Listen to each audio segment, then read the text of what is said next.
Hey, welcome. Hi, Amon. Happy morning. You're up early? Or are you still awake? Is everything okay? How's it going? I am almost on time today. It feels very weird to be almost on time. A mix of both, perhaps? Oof. Oh no. Do try to get proper rest, though. I hope you will be able to get some rest. Um, yeah.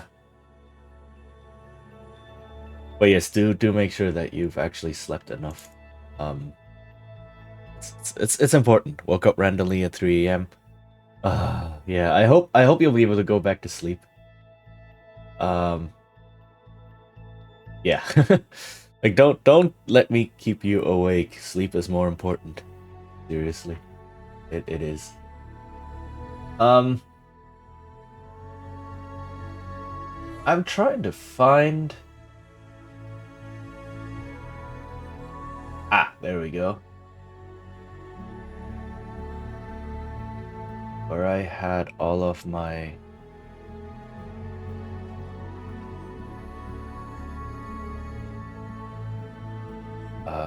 my notes. There we go.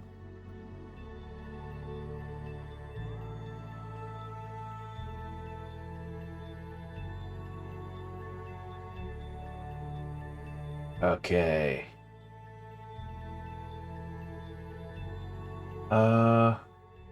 Updated my journal. Oh. Oh, hey. Thank you for the follow. Follows are anonymous, but if you would like to announce that you follow, I do have a redeem for that. Or you can just type in chat. In any case, thank you. Welcome to the guild. Yesterday was a D&D session with a Remarsh group. Change of rule book setting. Oh. We play in the world of the Dark Eye, but with D&D rules. Oof. Oh. That's, quite a change. That really is quite a change. Dang. I hope it'll go okay.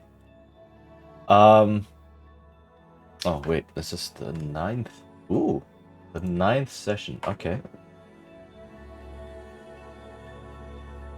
This is good. All right. I have my brush here. I have this. Perfect. Okay. I was setting up Krita. The DM knows the setting better.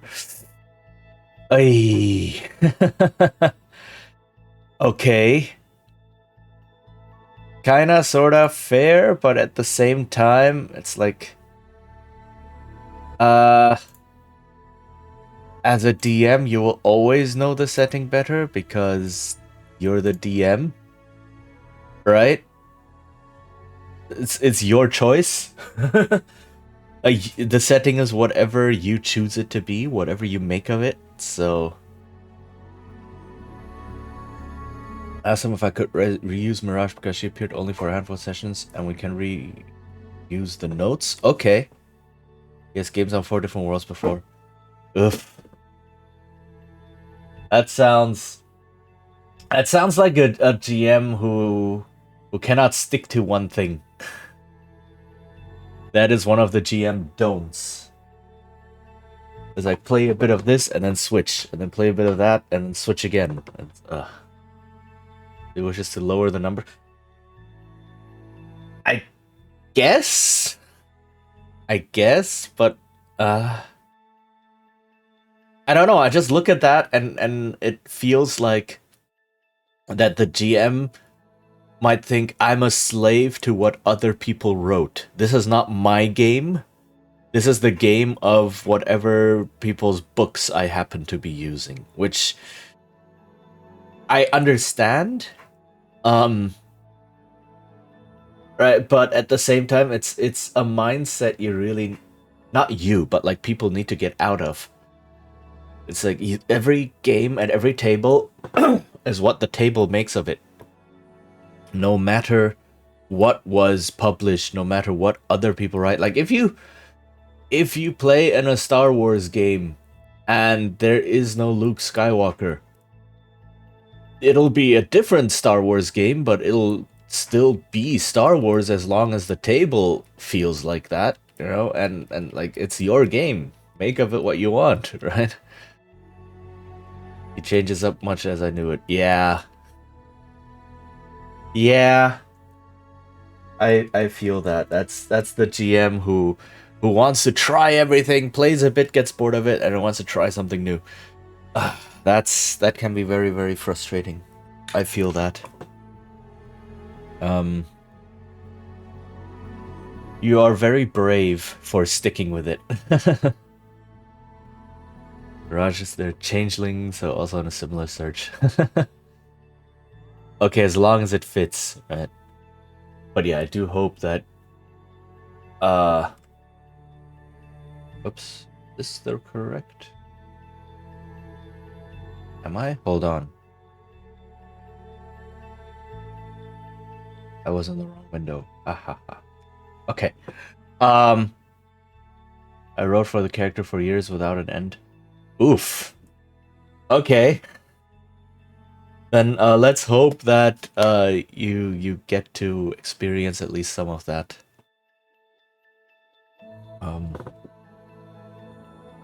But yeah, like I said, it's writing character story like that is a bit like writing an adventure. You can never know where the game actually goes, right? So we're starting off immediately with a couple of tips. First session was not so lucky in the fight. Oh no.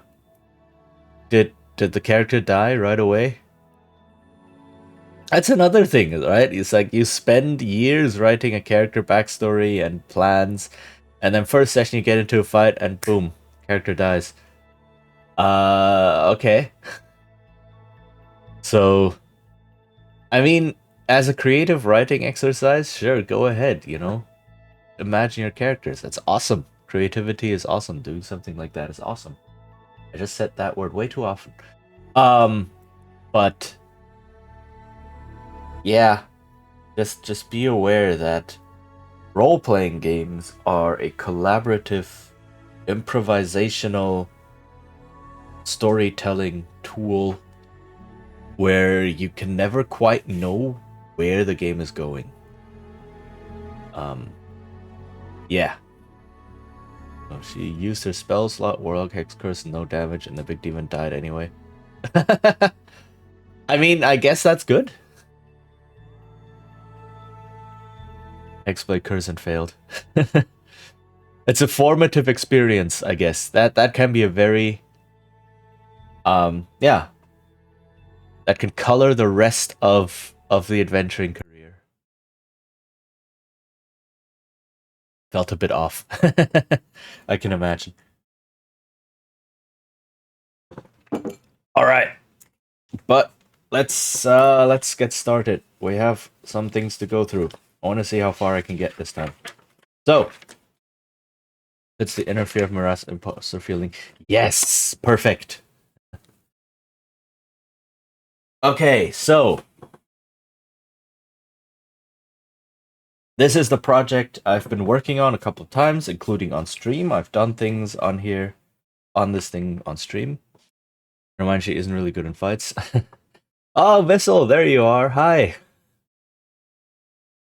Homework is a pain? Yes, it really is. And a lot of it doesn't even work. As a teacher, I don't believe in homework. Well, I don't believe in homework as much as teachers would have students like to believe in homework. I don't know if that made sense. But how are you doing, Vessel? I hope besides homework, it's going well. And congrats on the first. Right, so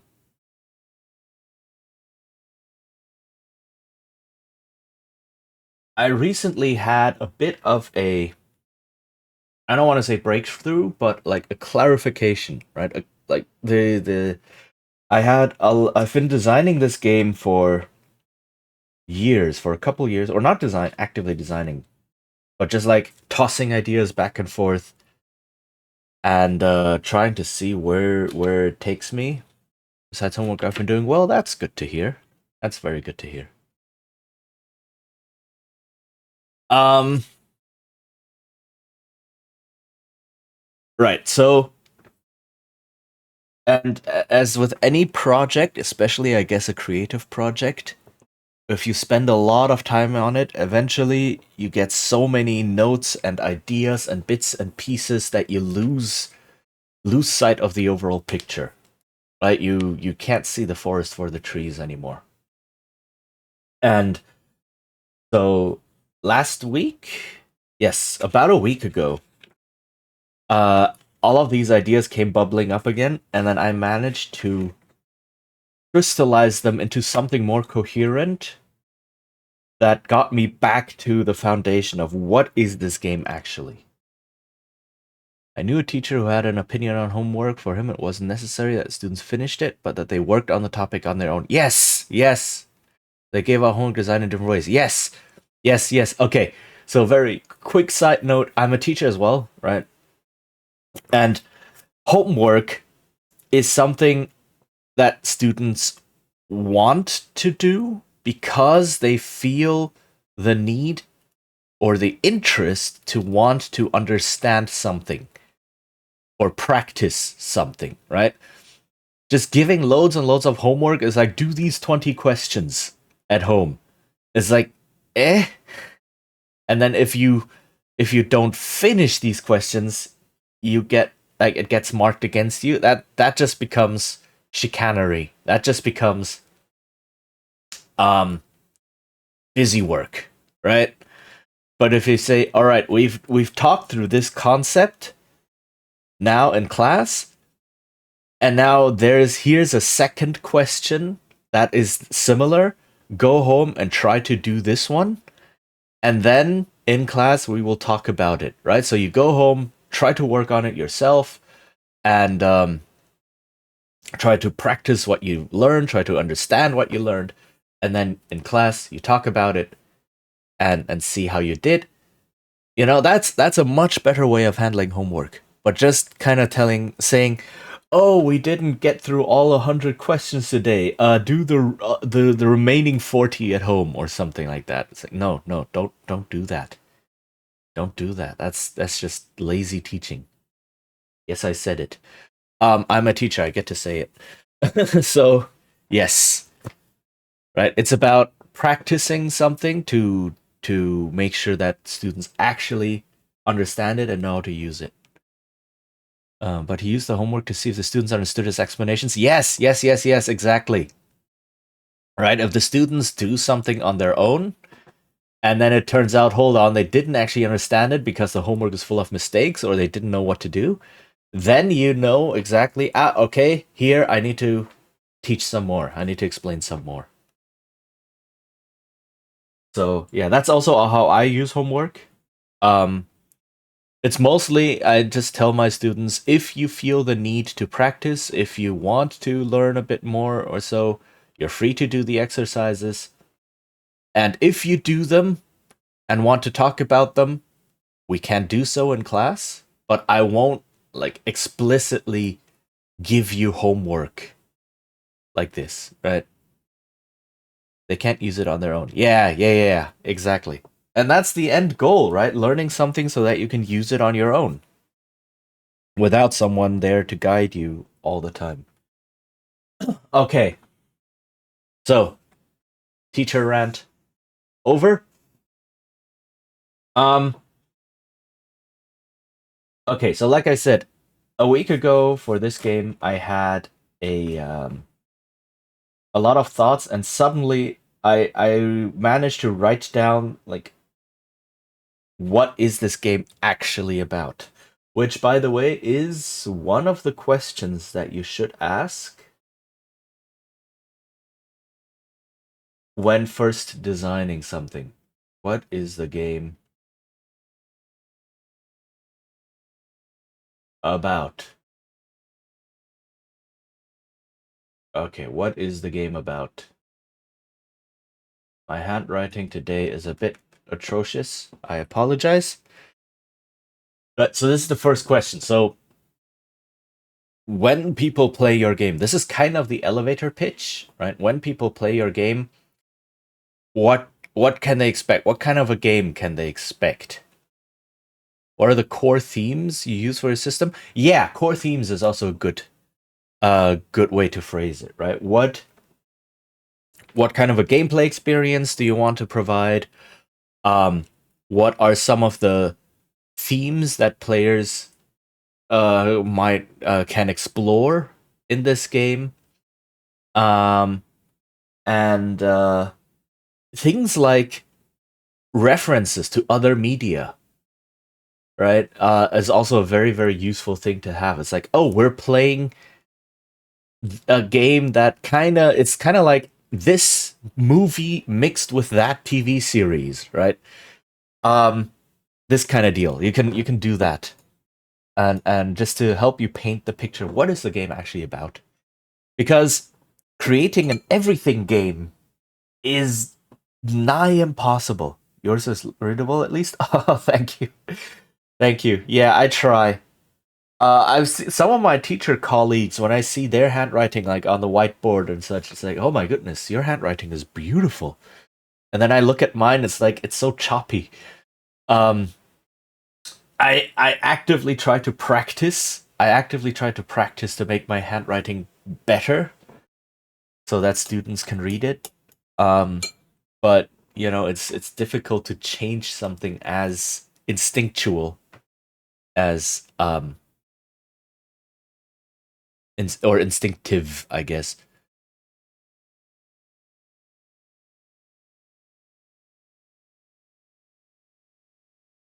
Holy heck.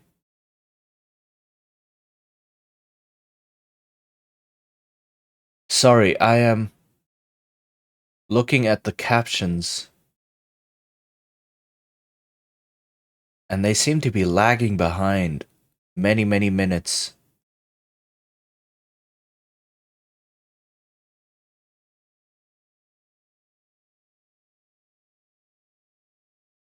Holy crap. I apologize. What is wrong with the captions today? Yeah, they are captioning things that I said like 2 minutes ago. Oh my goodness. I am very sorry. Um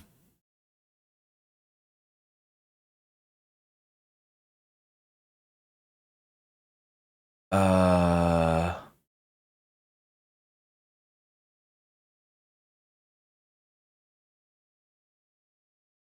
I don't see.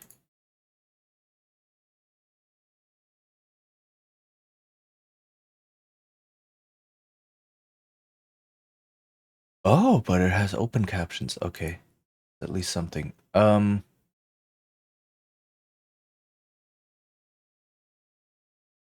Hmm. Yeah, I'm sorry. Uh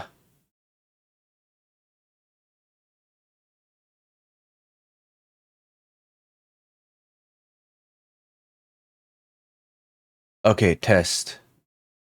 All right, I think the captions have caught up. Okay, good, good, good. The captions have caught up. That's very important. Right. Yeah, so I tried to practice my handwriting. I had a teacher who had a handwriting on the board that was partly not readable.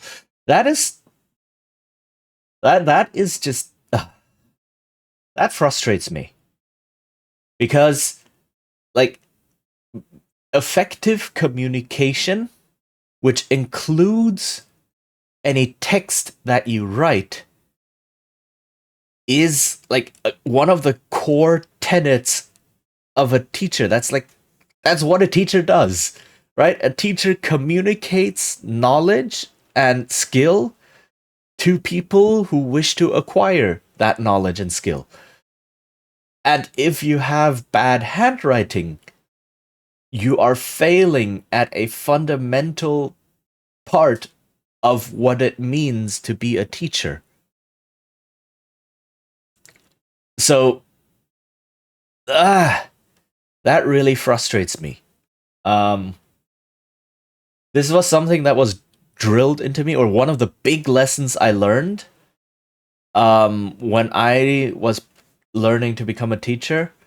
When I was a teaching assistant, I was a teaching assistant to a really cool professor at a university, and he said one of the skills you need to learn is how to write on a blackboard or how to write on a whiteboard, right?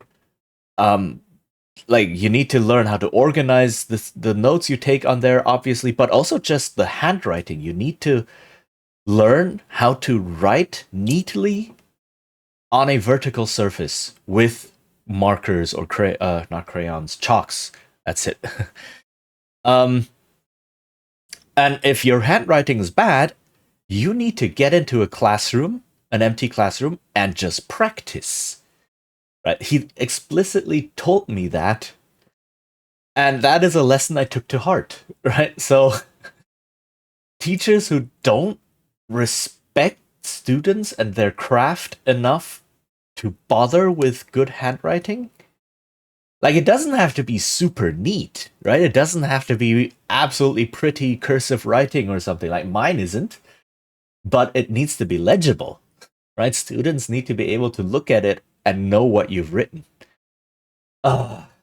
So yeah, that is a very sore spot for me. My habit of listening more on what is mentioned because I had bad eyesight for a while without glasses. Oh, yeah, that just compounds the problem, definitely. Funny how unusual skills became handy after a while. But I can also write without looking at my hands. It isn't pretty, but it gets the job done. I mean, yeah, sure. Right? If you're just taking notes for yourself or something, write however you can read it. Right? Whatever. It's your notes. Right? But if you are writing on a whiteboard or something, it's no longer your notes. It's a presentation. So yeah. Okay. So much for teacher rant. Which, by the way, applies also to running games and such. Like clear communication is kind of a skill that you need when you're playing a collaborative social game like this. Okay, getting back to this. All right, so what is the game about?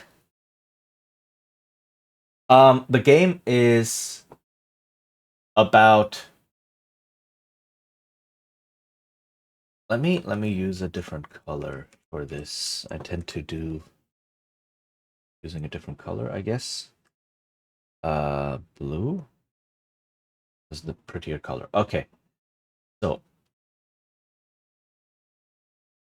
exploring a disconnected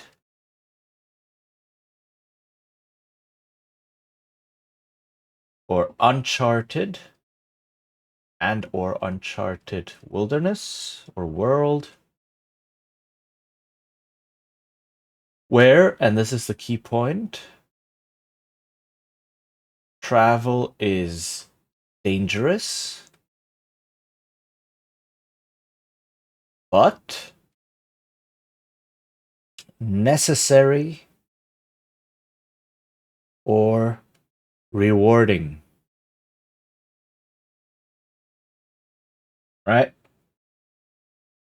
And then as examples, there's things like West Marches, which is a campaign format where you have a town at the edge of some empire, right? So you have some land or something, and then you have like an empire in the middle, and you have a town all the way at the edge, and then you have big wilderness. So the point is the empire is boring. The empire is safe, no one cares about it. You are here on the frontier and you are exploring out into this uncharted, strange wilderness, finding various things, and then returning back to town, right? That is the West Marches. I drew them on the east this time, but that's okay. Um, It's a campaign format. It's a bit more than just that, but that's the basic idea. Right, so West March is something like a Diablo-esque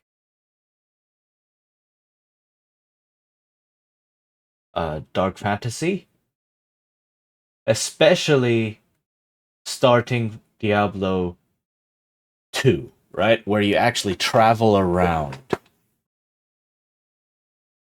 And then something like post-apocalypse. Apocalypse. Community building.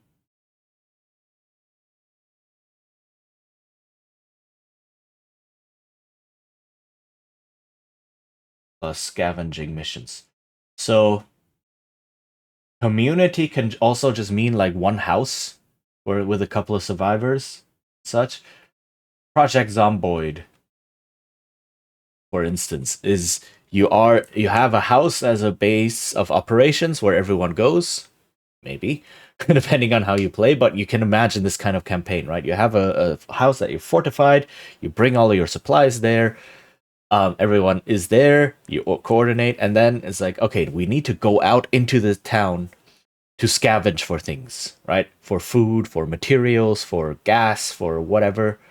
Um, and these scavenging missions are dangerous because you're going out into the zombie horde, but necessary because otherwise you won't have any more food, right? Um, and so on. And you then navigate the quote unquote wilderness that is the zombie infested town, and then you go out, maybe find something, maybe not, go through dangerous obstacles, and then come back. Hopefully, with something to help you in your home base.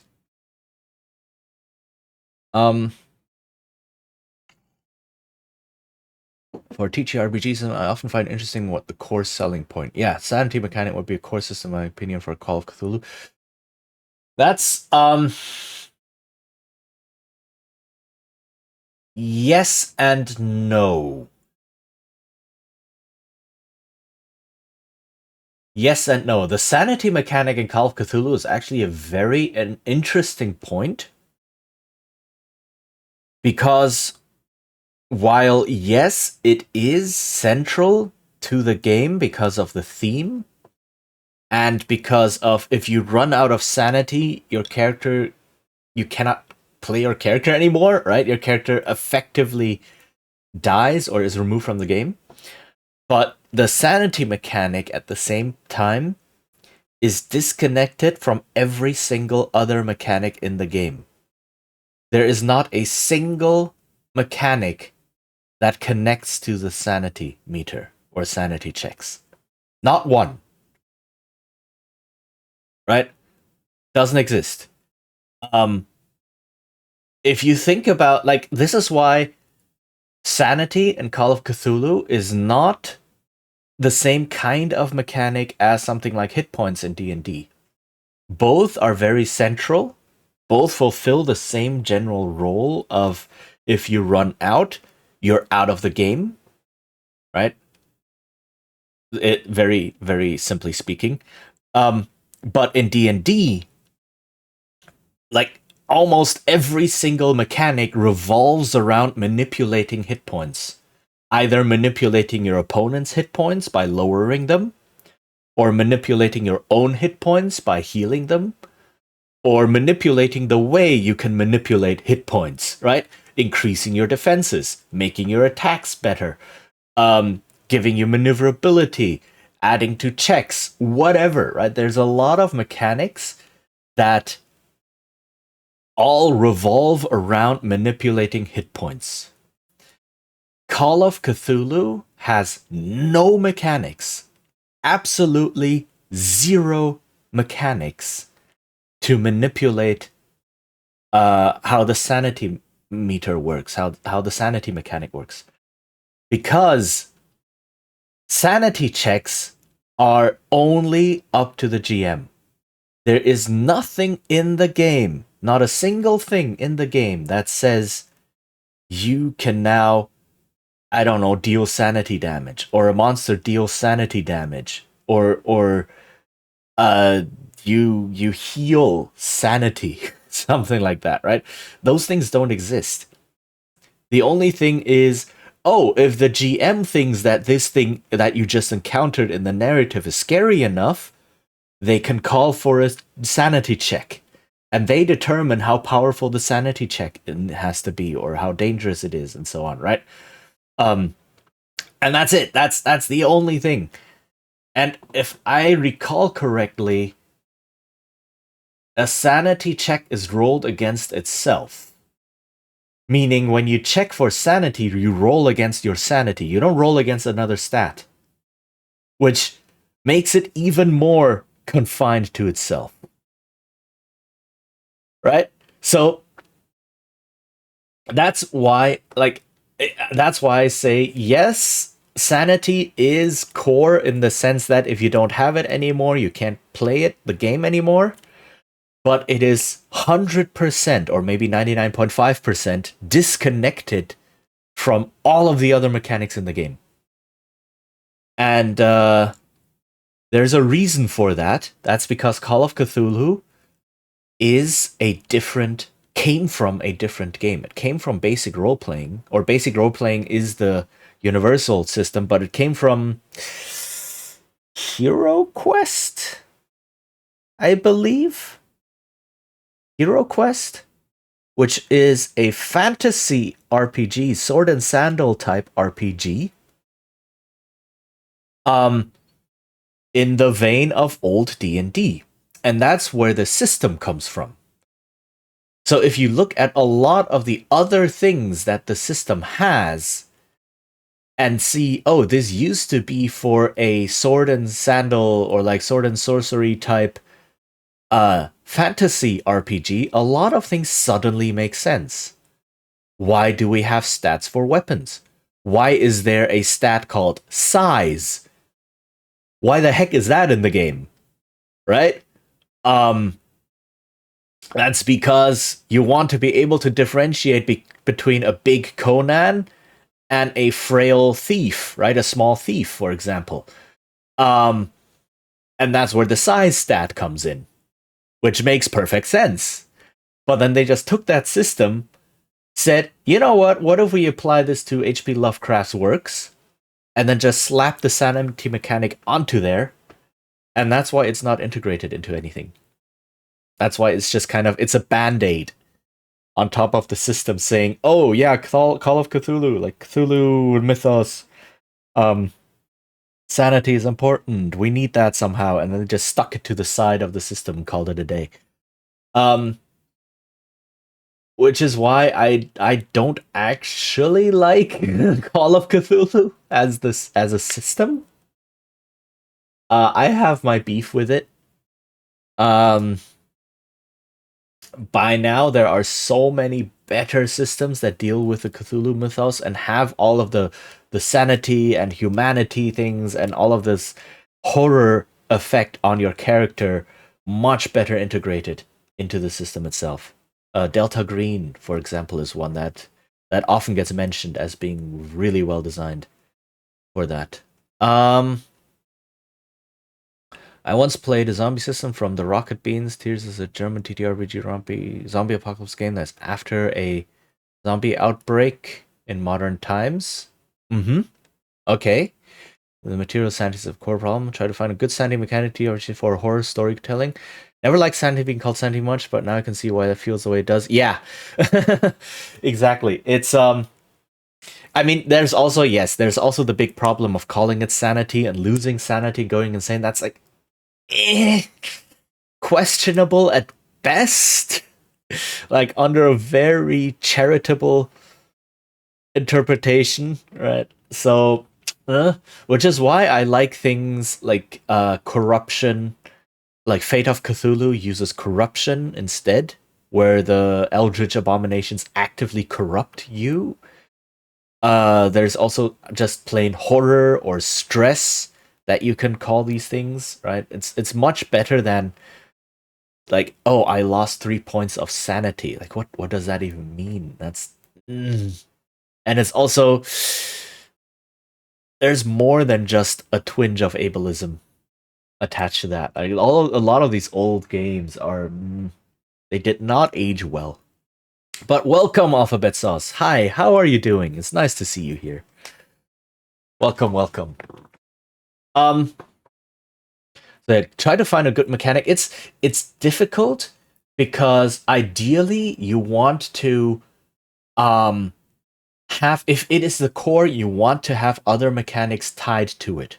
Right? You want to have other mechanics hooked into it. Found the word stress perhaps a better fit. Yes. So there are systems like it is.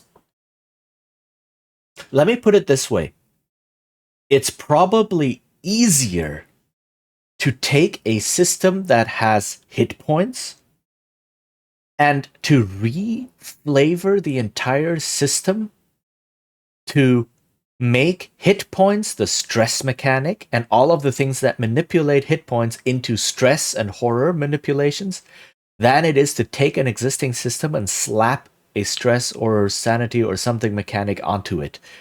Right? Because in a lot of games that have hit points are integrated.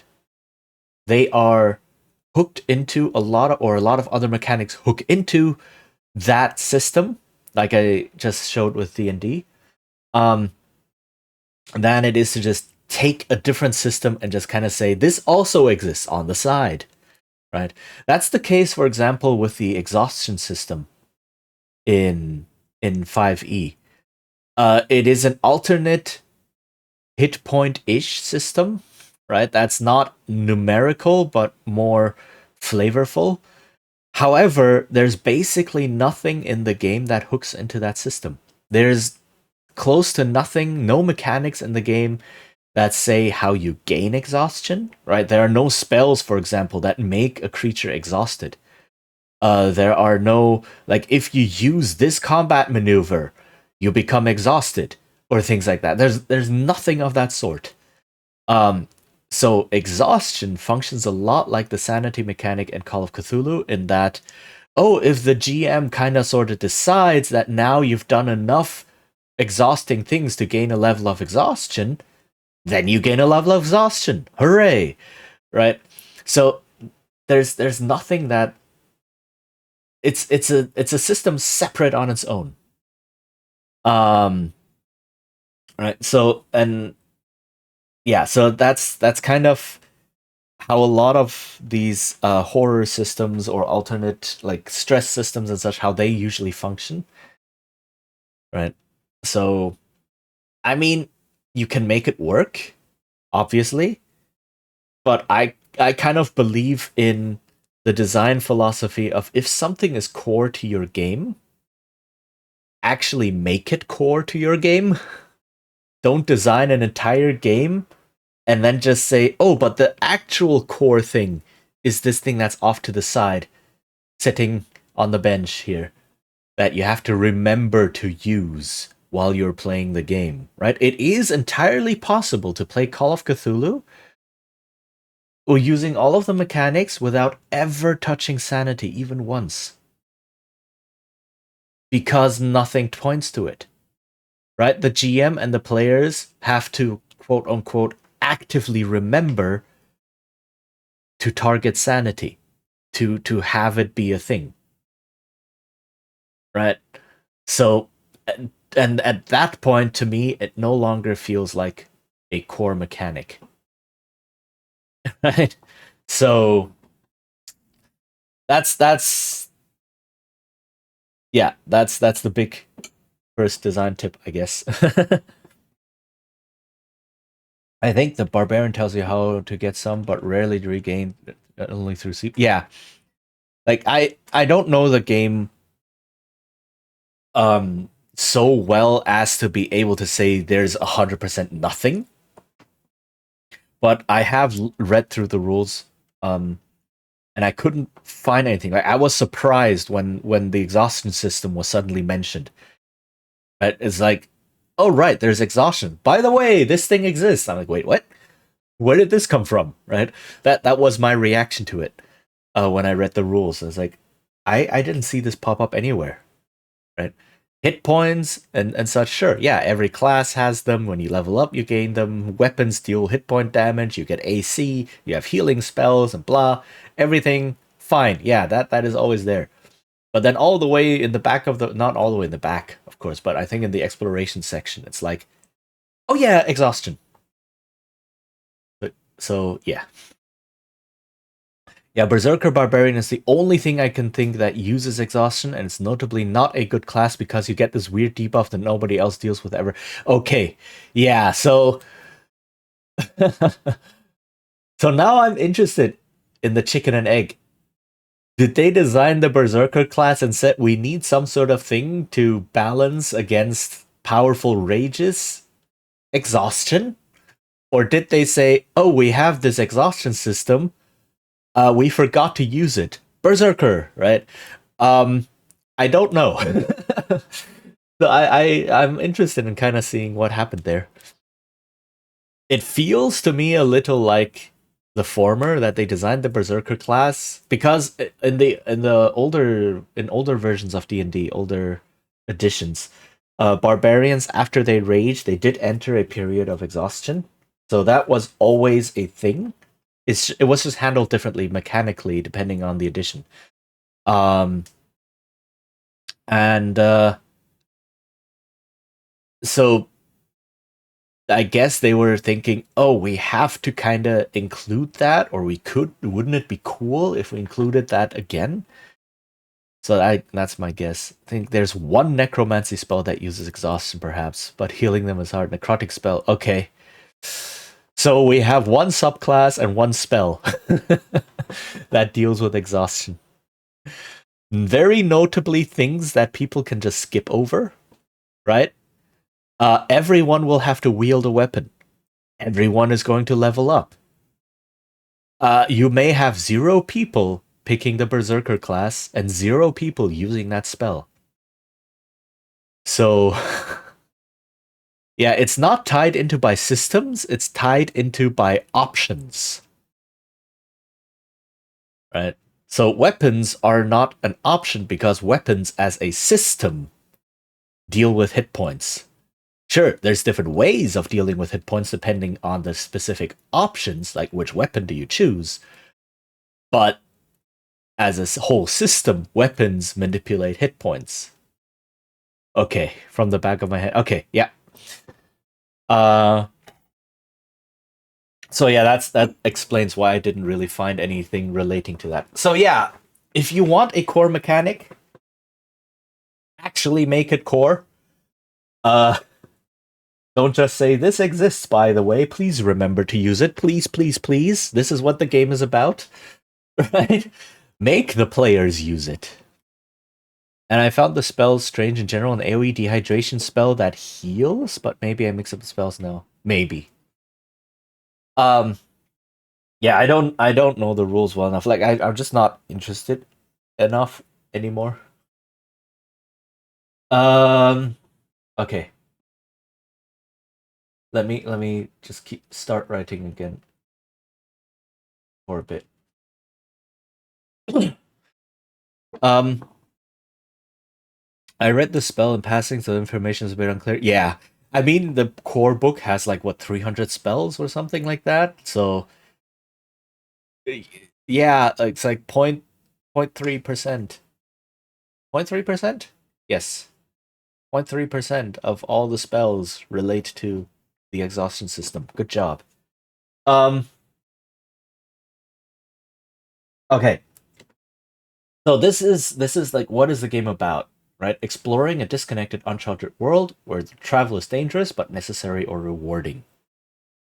And then examples of this kind of world. So this is like the media examples. You can have West Marches, you can have Diablo-esque dark fantasy, especially, like I said, starting with Diablo 2, where you travel around in a demon-infested world and all the towns are besieged and small, relatively small, but you have to go out, in Diablo's case, to fight the demons and save the world, but it doesn't have to be that big, right? It can just be, our town needs medicine. Please go out into the forest and gather these herbs. And then, yeah, and then you need to go out there. But the world is dangerous, so yeah. Points of light refers to something that was named in 4th edition D&D, which is you have a dark setting, and then small towns are like points of light in the sea of darkness, and these are the places that offer relative shelter and safety, but once you leave them, it becomes dangerous again. Okay. A game where we're all doctors and witches gathering herbs research for a small border town sounds cool. Actually, yeah, actually it does. Um, kind of like there's a lot of video games that function like that, like various like potion maker or alchemy games, right? Um, and then in that case, you need a very solid like illness and medicine system, right? And like a herbalism system to do that. Um, but yeah, that can be a good like small game, relatively self-contained. But yeah, actually a cool idea. I played a doctor type character. Sadly, the table fell apart after a while. Yeah, that tends to happen. Sadly. um. Okay. So that's the basics of what is the game about. And then there's a couple of other questions you can ask. So the first question here I'm asking is, who are the PCs?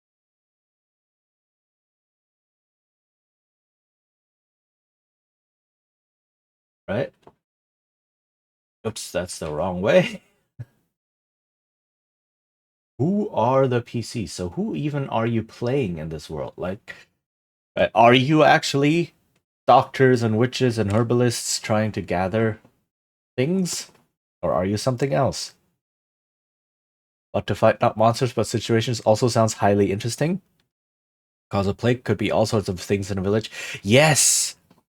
Yes, exactly. It's like not just fighting monsters, but fighting something that you cannot stab. Right? There's this really, really cool game based on the Fate system.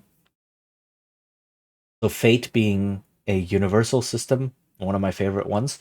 And the setting for that is Fight Fire. It's called Fight Fire, where you play a bunch of firefighters, and the thing you are fighting is the fire. Right? So the entire game is structured around you're a team of firefighters going into a blazing house or something, and you have to put it out. But fires are dangerous, right? Especially big house fires and such. And there's a lot of things to look out for. Like you don't want any draft suddenly coming in to pump new oxygen into the house, or you want to make sure that smoke doesn't choke anyone, or things like that. Right? There's a lot of these things going on. So you're fighting one huge boss fight effectively, and that is the entire house fire. Um, So that is a really cool implementation of the fate system. Uh which is like I find that, and that's like the fate system itself says anything can be a character. You can model anything according to the character rules, that they have skills and aspects and such. So the fire has skills like spread and burn and choke and so on. Right? Let us stab the fire. Exactly. um, and then you use them just like any character would use skills, right? Or go up and smoke. um, so yeah, that was like one of the most innovative like uses of the system that I have seen. By now, there are probably like 50 or 60 of these small Fate settings. They're all for free. Every single one of them is for free. So for Fate Core and such, it's all on a website. Um, Loads of like small settings and stories with like specific implementations of the rules, and the Fight Fire one is one of the first, and I think one of the best. Okay, but the whole fighting a situation is going to come up in here as well. So these are notes I've already taken. So who are the PCs even? So they are driven adventurers.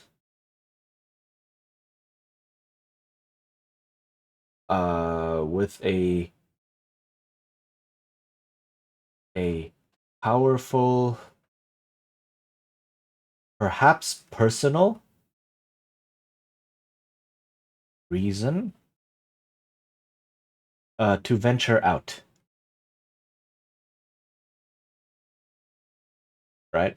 So because the premise of the setting is travel outside of safe towns is dangerous but necessary, you need people who are foolhardy enough to actually go out, right? And you need a powerful reason to do that. And this reason needs to be encoded somewhere in the character. Ordinary people.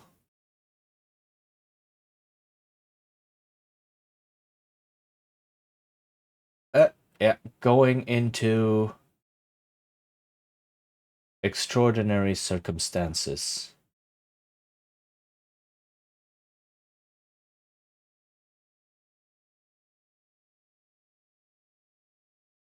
All right. I once read a role-playing board game where the players are a council of medics. Ooh. So they make decisions on like how to run a hospital or something, or like what to treat how? Like you get a patient with a strange disease and then like how do we treat this disease? How do we go about it? Is that sounds really fascinating. How to fight a pandemic. Isn't that just the board game Pandemic?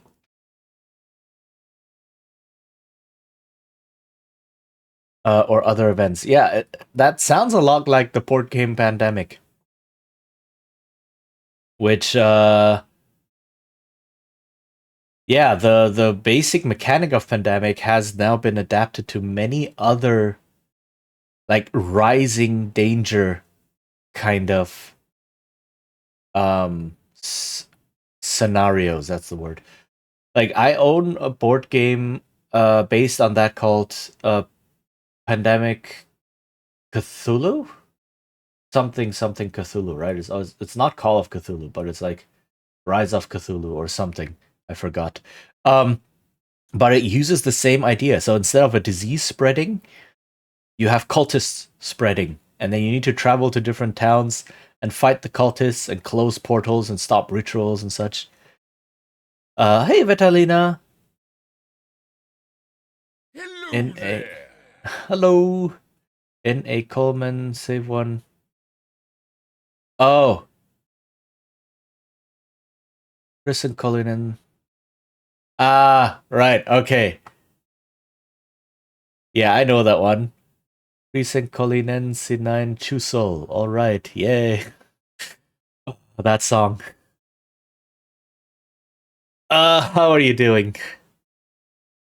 Nice to see you here. We are doing some, or we're trying to do some, I guess, RPG design, but getting sidetracked with a lot of interesting conversations. Not that that's a bad thing. These conversations are a lot of fun, and I hope they're very interesting. But yeah, it's been an hour. I've written this.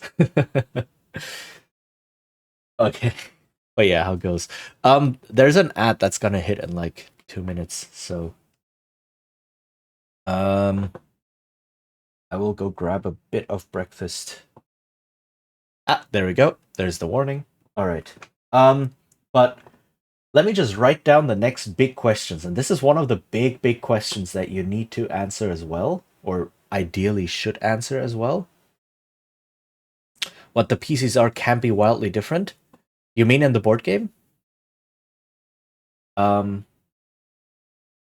Because like if you are talking about pandemic, the whole point of that is that every PC has, or what I say PC, every character, yeah, I guess PC has different abilities in general in games. Yeah, and that's what makes it interesting, right? That's the whole point. Like you can all have a core idea, a core theme, but then you have different skills and such. Like even in a caper film, something like Ocean's 11, right? Everyone is a caper member, right?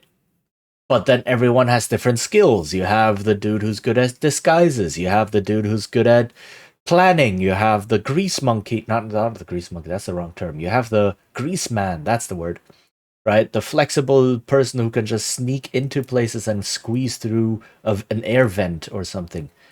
Um, so even so, you can have a lot of different types. Human company object. Oh, you mean in the? Oh, right. Yeah. Reminds me of games where people play kingdoms or ships. Those are also interesting.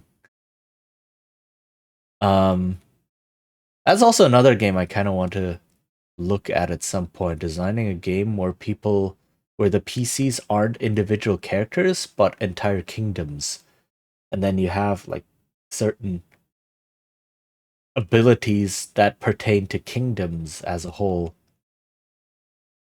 That could be interesting as well.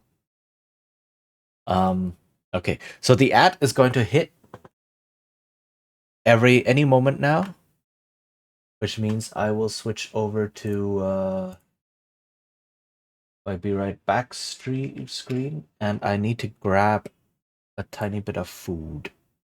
So I will be back in. Let me start up words on stream. Hold on. Endure. Okay. In enduring, grow strong.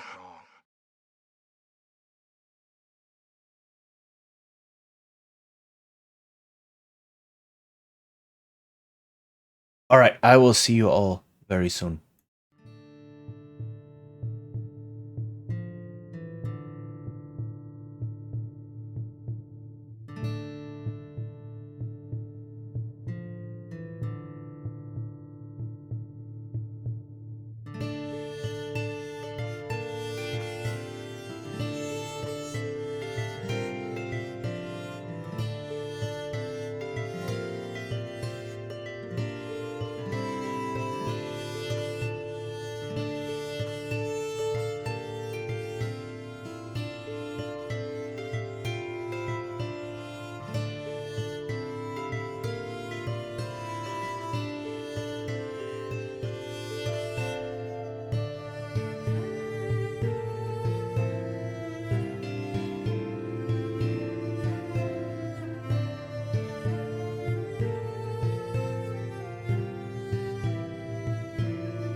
Oh wow, the timing.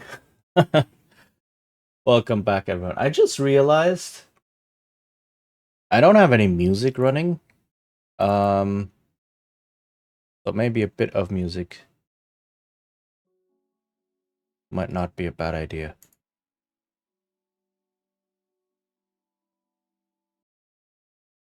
Except, of course, the music is broken. No, it's just very quiet. Okay.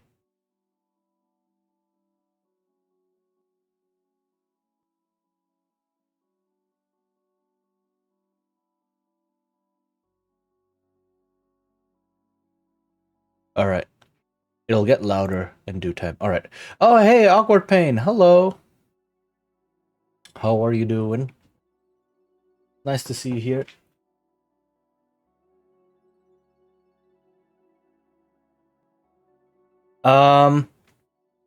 Okay. Where was I? All right, yeah. One of the big questions you need to ask. I never finished writing the question. What do the PCs do?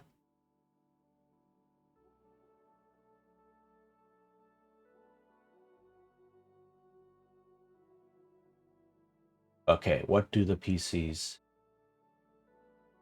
Ah, I can do a better line than this. That's a bit better. Okay. Much like I say, I'm not here long, busy week. Oh no. I hope it'll let off in due time. Thanks for dropping in anyway. Very much appreciated, and I'll hope you get some reprieve sooner rather than later. What is the nature of the problems that PCs usually deal with? Um, yeah, that belongs in here as well, right? What do the PCs actually do? But it's it's better to phrase this actively. Um, like from the point of view of the PCs, right? So I have a whole paragraph here written out, and this is the part that made things clear for me. Let me see. So what we have here is go out into the unknown wilderness.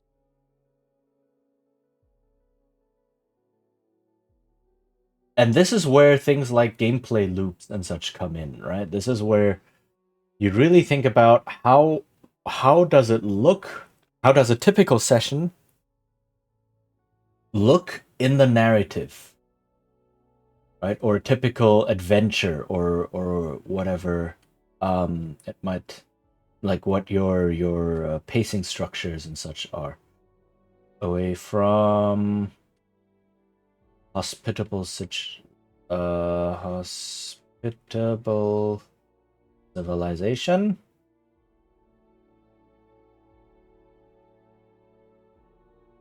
Face dangers.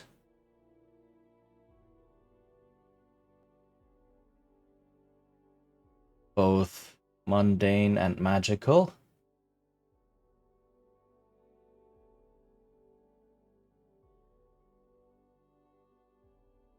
All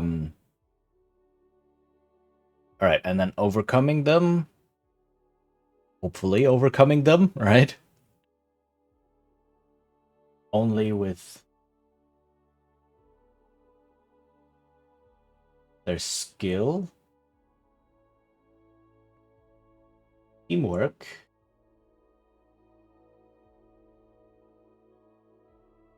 and what tools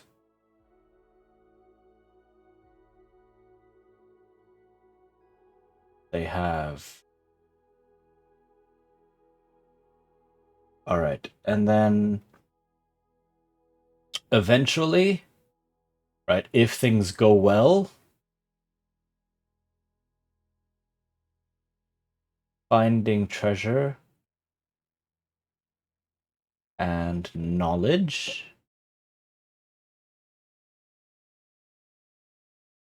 Return.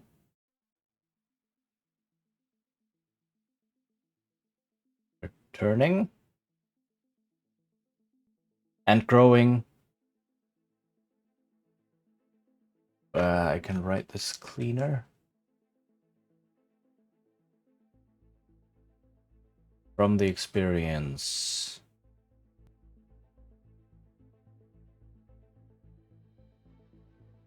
Okay, so this is a lot. But it covers all of the things I want to have in the game. The older name of the topic of an adventuring day, yes, was used in D&D years ago. It was also, it's kind of alluded to in newer editions, 5th edition as well, for example. But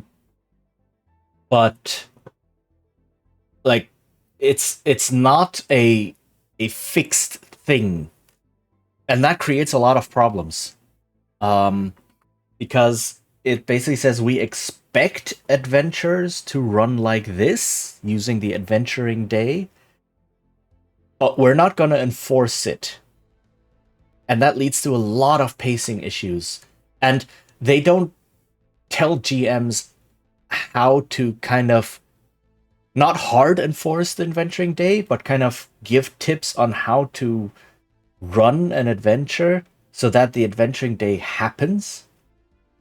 Because all the pacing, the mechanical pacing of the game runs on the adventuring day. Like the amount of rests PCs can get, how many resources they get between rests, right? Hit points, spell slots, all ability uses, all of those things. That's all calculated to a certain degree, right? And there's so many videos out there of people saying, my PCs are just gonna go into a fight, blow all of the spells and abilities they have, and then do a long rest. So one adventuring day gives me one encounter. And that completely screws over with game balance, which isn't really a thing.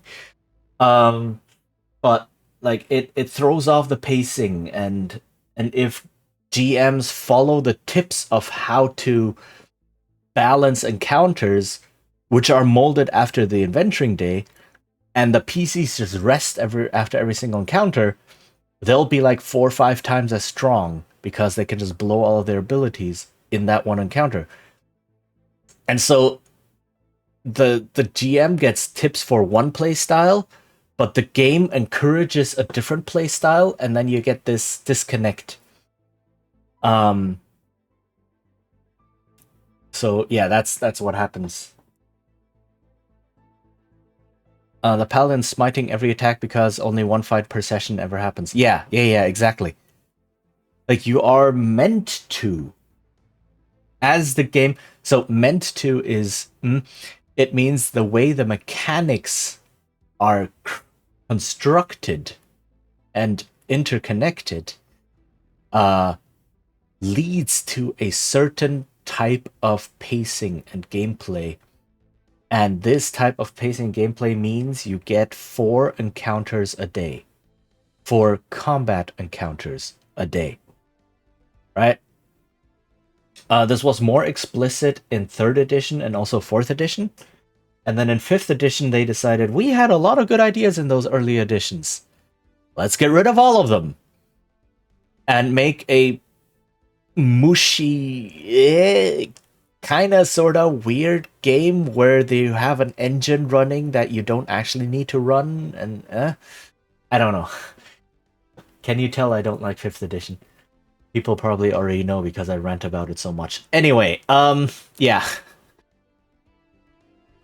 So, you're meant to face 4 encounters a day, 4 combat encounters a day. In fact, 3rd edition and 4th edition very explicitly calculated these things, saying, like, you can have, like, so many hard encounters and easy encounters and blah, and if you face 4 encounters, you expect PCs to lose 20% of their resources, give or take, per encounter, which means after 4 encounters, they should be low enough to get a rest. And 3 encounters is a bit too little unless they were difficult ones. 5 encounters might already become dangerous. So that was very clear. And then in 5th edition, they're just like, do what you want. We're not going to guide you at all. So I do think 5th edition is a horrible game to learn if you want to become a dungeon master, because it doesn't teach you how to run a game. It only teaches you the rules and then doesn't say what you actually do with them, in a way. It will be too soon if I never have to run 5th edition again. Yeah. I've stopped playing it, basically. I've played it once, like a couple months ago for a charity stream. I was like, okay, fine, for charity, I'll do it. I'll join a D&D one-shot, because why not? The people were cool. It was fun, right? But it also reminded me, again, why I don't like 5th edition. If I'm ever going to run D&D again, I'm going to run 4th edition. Because 4th edition is immaculate. Okay, it's not perfectly immaculate, but it is much better. Like, the designers of 4th edition actually understood what they wanted the game to do.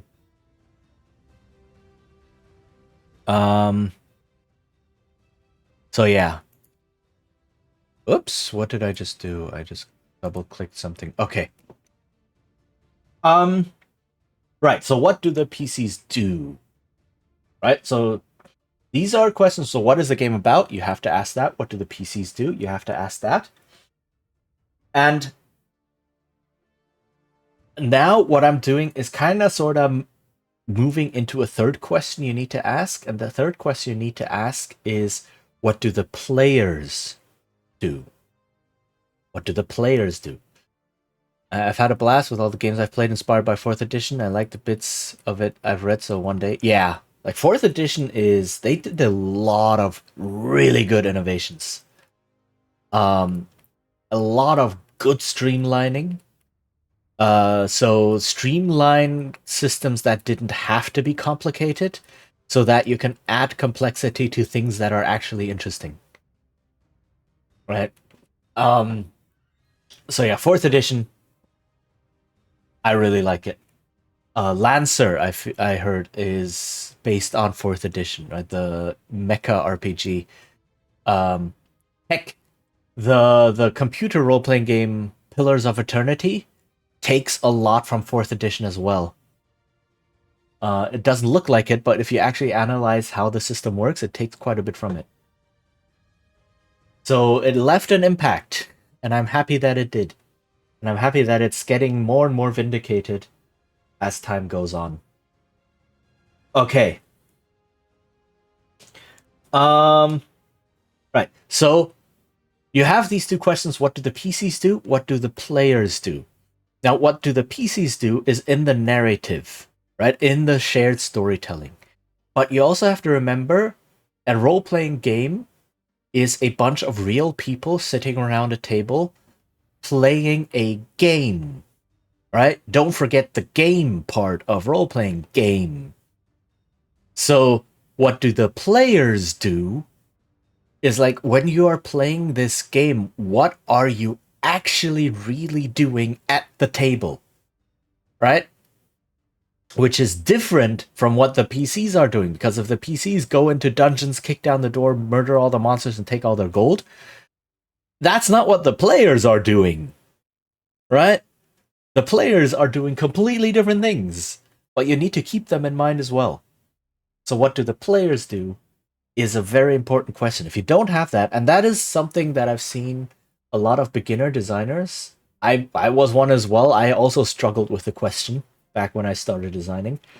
It's like, they look at these questions and go, what's the difference?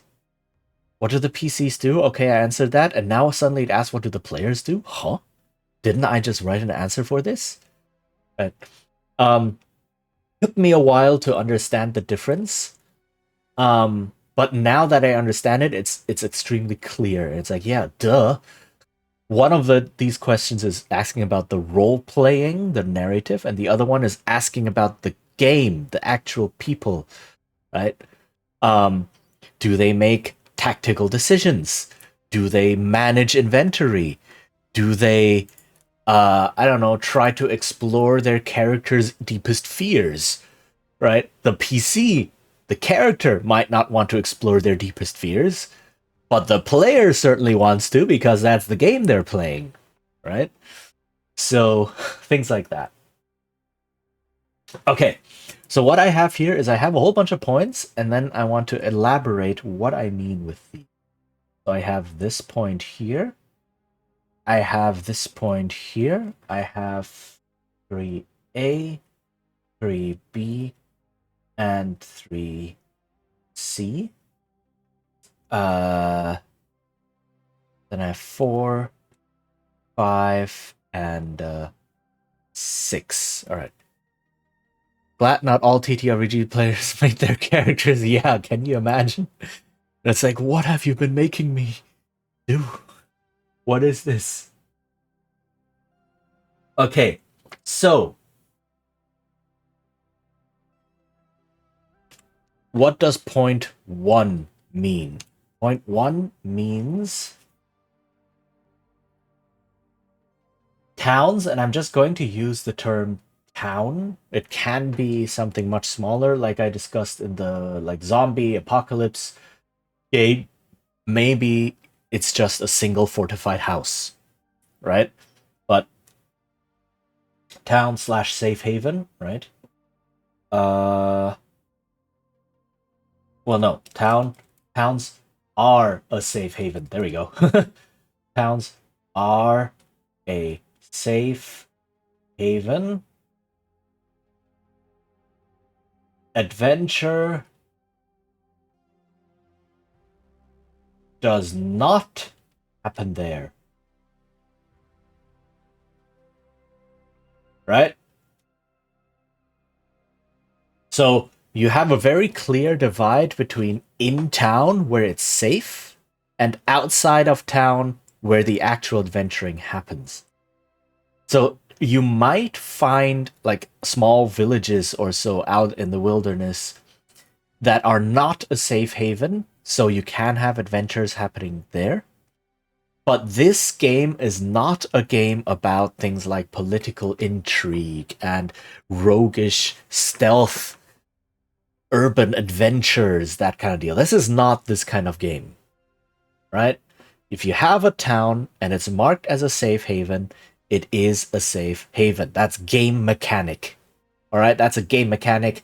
That doesn't change unless everyone says, wouldn't it be cool if this town got overrun and we had to find a new town as a safe haven? And it's like, okay, sure. If that's the kind of story you want to tell, fine, you can do that as long as it becomes clear that this town loses its safe haven marker, safe haven flag, and can now be attacked, right? But that is a collaborative decision that you can make, and that very clearly says, right, we are now changing the tone, and we are the story now becomes using these mechanics to look for, travel to, and look for a new safe haven. But if something is marked as safe, it's safe, right? Okay. Villagers around the player character ask what madness is going on. My journal. Oh, thank you for the follow. Yeah, follows are anonymous. But if you do want to announce that you have done so, I also have the redeem. But yeah, in any case, thank you. Welcome to the guild. Nice to have you. All right. Second point, face danger is both mundane and magical. So this point is a bit easier. It just means world is weird. World is weird and unknown. Right? So the player characters, and by extension, the players, don't have all that much information about what's out there. So it's not like, oh, we're in this town. If we follow this road for a week, we get to the second town. That's not what happens. It's like, yeah, we kind of know there's a village a day's travel out that way. And some people have gone there, some villagers have come in here every now and then. But beyond that, here be dragons, right? We don't know. And it's weird and strange and dangerous and unknown and uncharted, and there's at best rumors and legends and maybe a lost map somewhere.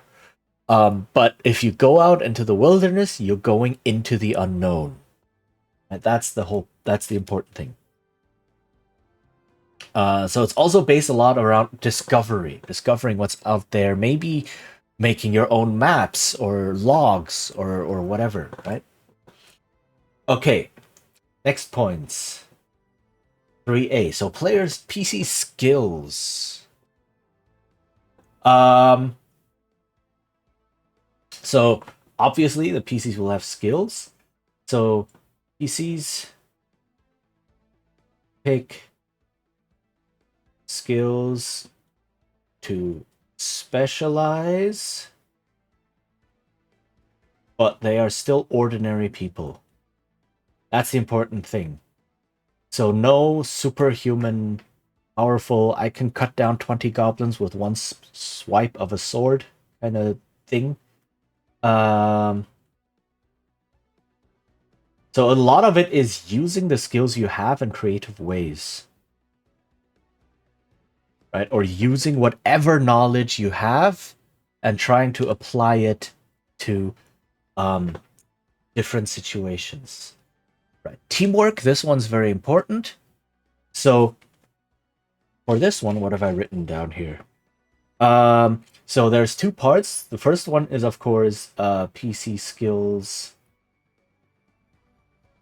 complement. So one person might be good at picking locks. One person might be good at navigating. One person might be good at, I don't know, fighting a skeleton or something like that, right? So you have different PCs that complement with their skills, but also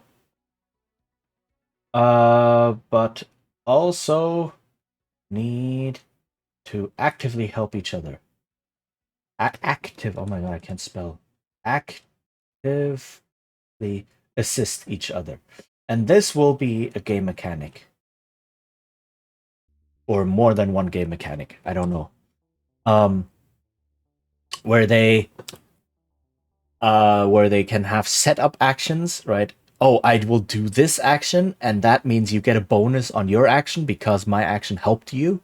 Or, oh, let's both do this thing together and we'll get a bonus, right? So there needs to be some sort of teamwork mechanics. All right, and then 3C is actually one of the core points of this game, which is limited items. So limited items. PCs have limited item slots. I don't need to write it like this. I can just write it as one thing. I don't need to repeat myself. Limited item slots. Right? And then bringing correct equipment or enough equipment, right? If you run out of torches, what do? Equipment is vital, but it also adds to the whole, well, I'm trying to climb a wall and all I have is, I don't know, a hammer, 5 candles, and fishing line. I need to MacGyver my way out of this, right? So that's kind of the idea. And maybe you bring along a crowbar and then for some reason you never get to use it. Well, now you have this crowbar sitting in one of your item slots, useless for the entire adventure. And that's also a danger, right, that you can face. Oops, wrong color. Okay, and then we have finding treasure and knowledge. So the idea is many valuable things besides just money, or heck, even just tangible stuff, right? You can find knowledge, you can find, I don't know, a way to communicate with a demon, or you can find a magical boon, you can find a, a place where you want to build your own keep in order to control the land around it or something, right? There's a lot of things. You can find important NPCs that you can bring back to town, maybe rescue and bring back to town. And then suddenly now you have this very useful NPC in there. Things like this. Okay, and then 5. The return trip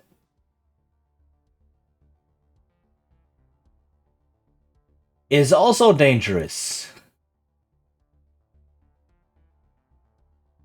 So players need to plan out not just going out somewhere and then, I don't know, delving a dungeon or exploring a forest or whatever. They also need to plan for coming back to town, right? And that adds even more pressure sometimes, because it's like, oh, we found all of this cool treasure, but I need these tools as well. So do I bring back more treasure, or do I keep this tool for the return trip? Right? Because if you didn't have a return trip, you could just be at the end of the dungeon. It's like, okay, I dump all of my tools, I dump all of my rations, dump all of everything, pick up all the treasure, and then snap, we're back in town. That's not how this works, right? The return trip is also dangerous, so you need to plan for that accordingly. It's more choices to be made in that regard. And then the last point, I have just enough space down here.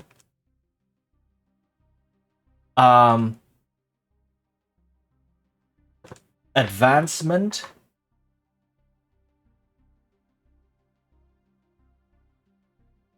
happens in town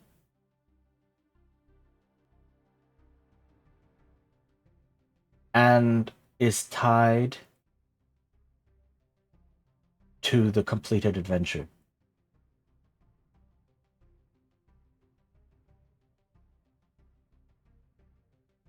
So no generic leveling up. Instead, it's like, oh, what did you learn on this adventure, or what skills did you use, or what did you find out, right? And then that is how you advance. Yes, bandits like to greet your adventure on the way back. Yep. And you're like, oh, I just went through the dungeon. I don't have a lot of health left, and now there's bandits? Well, yeah. That's precisely why there are bandits now. They saw you go in, and they're like, you know what? If they come out with treasure, then we ambush them. We win, right? Hey, Charismatic Canine. Hello.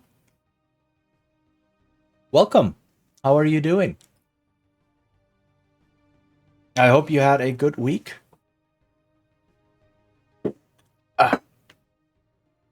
We're just designing some RPG right now. Going through some basic ideas. Okay. I'm doing okay, thank you. Hope you're having a good day. Yeah, I am also having a good day so far. It's only noon, so I still have more of the day. But yeah, it's going good. I'm just really, really glad I can do this again, design RPG on stream again. Bandits, don't jump the gun, let us wait. They might bring us more coins when they get off there. Yeah, exactly. Right? They might have a lot of treasure from the dungeon on them. They might already be very wounded and tired, right? Because they had to go through the dungeon, and then the bandits say, now's our opportunity. So yes. So once you're in town, yeah, then you're safe. But on the way back to town, you're still out in the dangerous wilderness. So, yes, very much a point. Okay. So, the idea here is A core system. So what is the core system? The core system, and this is not 100% my invention. I kind of cobbled this together from some good ideas some other games had. So we have core system, which is you have a do I call it stat maybe, or a pool of points? Right now I'm calling it grit. I might call it something else, but grit is a nice short word that kind of encapsulates what I want, right? And grit is essentially you have a number of points in this, right? In this stat or pool or whatever. How many, that is playtesting there, right? And then on the one hand, you have item slots. So your grit represents how many item slots you have, right? So and you can fill it up. You can imagine you can fill it up from down here. So you have something like a torch, you have rope, you have sword, you have rations, right? You have, I don't know, a map or something, right? And you fill up your item slots like this. And then on the other hand, grit is also points that you spend as a stamina. So when you take damage, it reduces your grit, and as a meta currency. So you can spend grit to get bonuses on rolls. And essentially what this means is this system is a constant balance act, right? If you have, I don't know, 12 grit and you immediately fill up all of it with 12 items, if you take just a single point of damage to your grit, you are now over encumbered. So it's always an idea of, okay, how much space do I need to leave up? Do I need to leave open up here? How many points do I need as a buffer, right, to spend or to take damage to? Because you don't want to get over encumbered. Sure, at some point when you're over encumbered, you can decide to drop items, right? Which also sucks, but that is part of the whole choice, right? Which items do I drop? But then if you become over encumbered, there's a chance you become wounded. And here's the thing: wounds and injuries also get put into, not injuries, injury, right? Get put into item slots. So the more injured you are, the less you can carry. And the more it's filled up, the more the chance that you get more injuries. Right? So this is the current state of this system. So it all revolves around this core stat of grit, or whatever else, right? Whatever other name might fit. And this is the thing you're always looking out for, right? So this ties into equipment is vital, right? If you spend one of your precious item slots carrying around something that you never use, that can really hurt you, right? If you find things, valuable things, treasure, you will have to put into your item slots, which is why finding intangible things is just as valuable. If you learn something, well, you don't need to put it in here. It's not an item you stuff into your backpack, right? Whereas if you find, I don't know, a small chest of gold, that is something you stuff into your backpack. And then, yeah, so which is more valuable? If you have to choose, right? This is what makes the return trip dangerous because you might have gotten an injury or two while delving a dungeon, etc. And then all of a sudden, you have less grit to spend, or you have fewer items because you had to drop some to make space for the injuries, right? And this is also where a bit of the whole PCs help each other, right? It's like, oh, I'm too injured. Can you help carry my items? Things like that. This is also so a lot of points get covered by this mechanic, right? So a lot of things hook into there.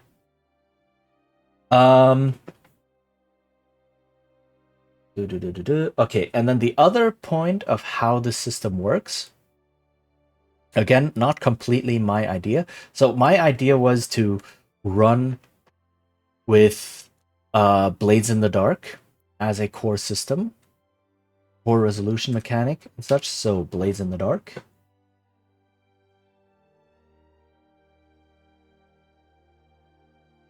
Which is a really, really fast and cool system because it runs itself, basically. Right?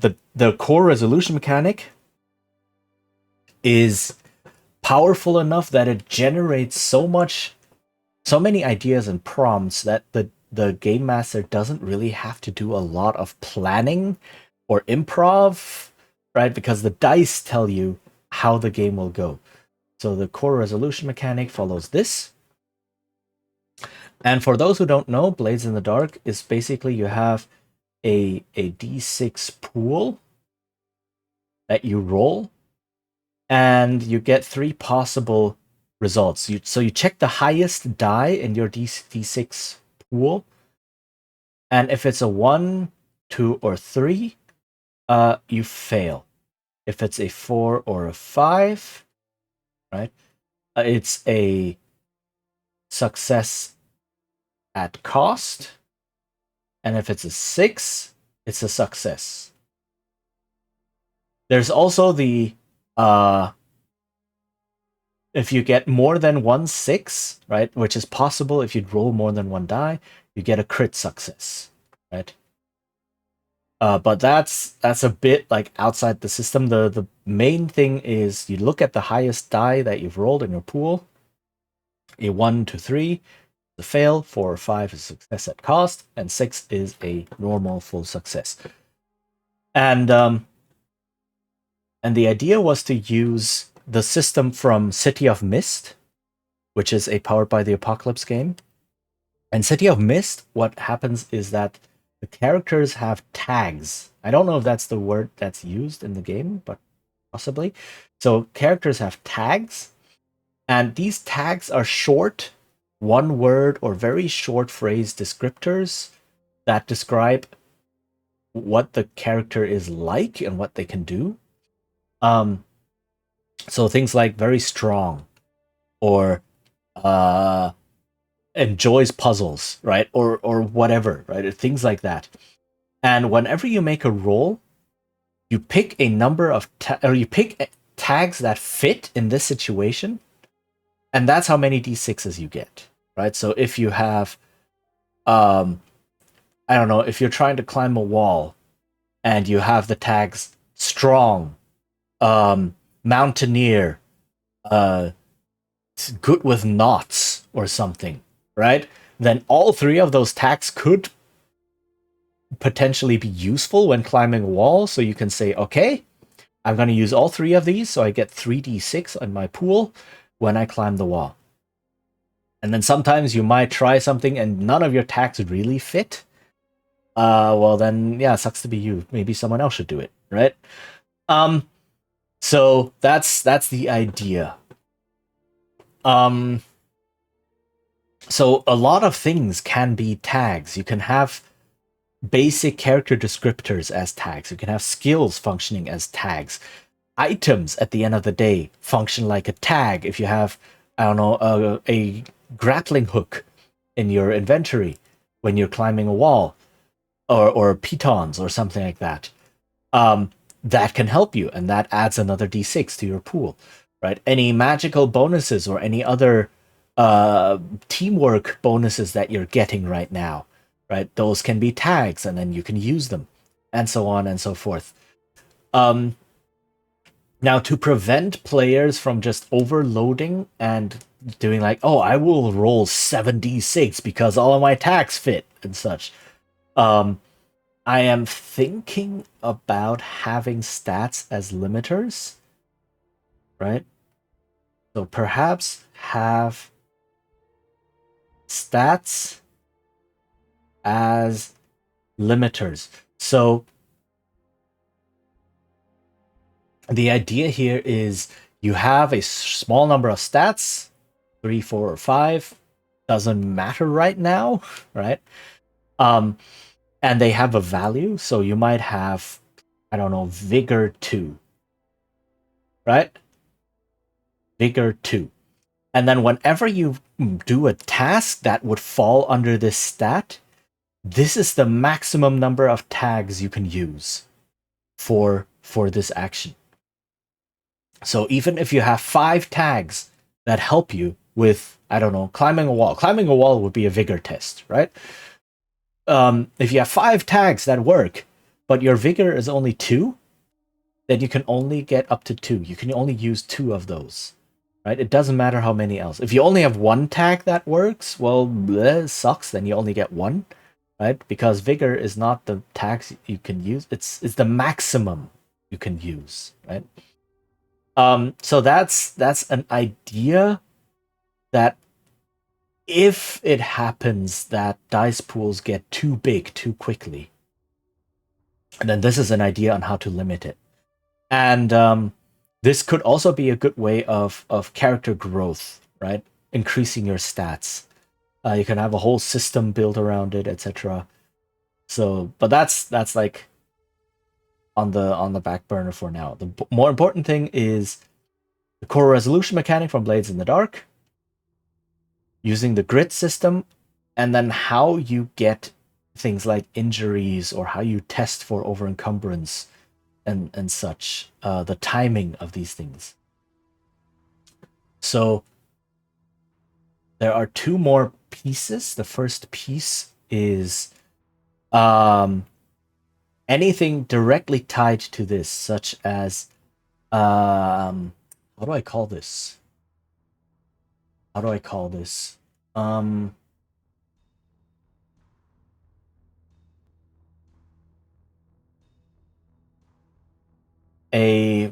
I guess something like an injury mechanic, right? Deprivation mechanic. Let me call it that. Deprivation mechanic, right? So things like injury, things like overencumbrance,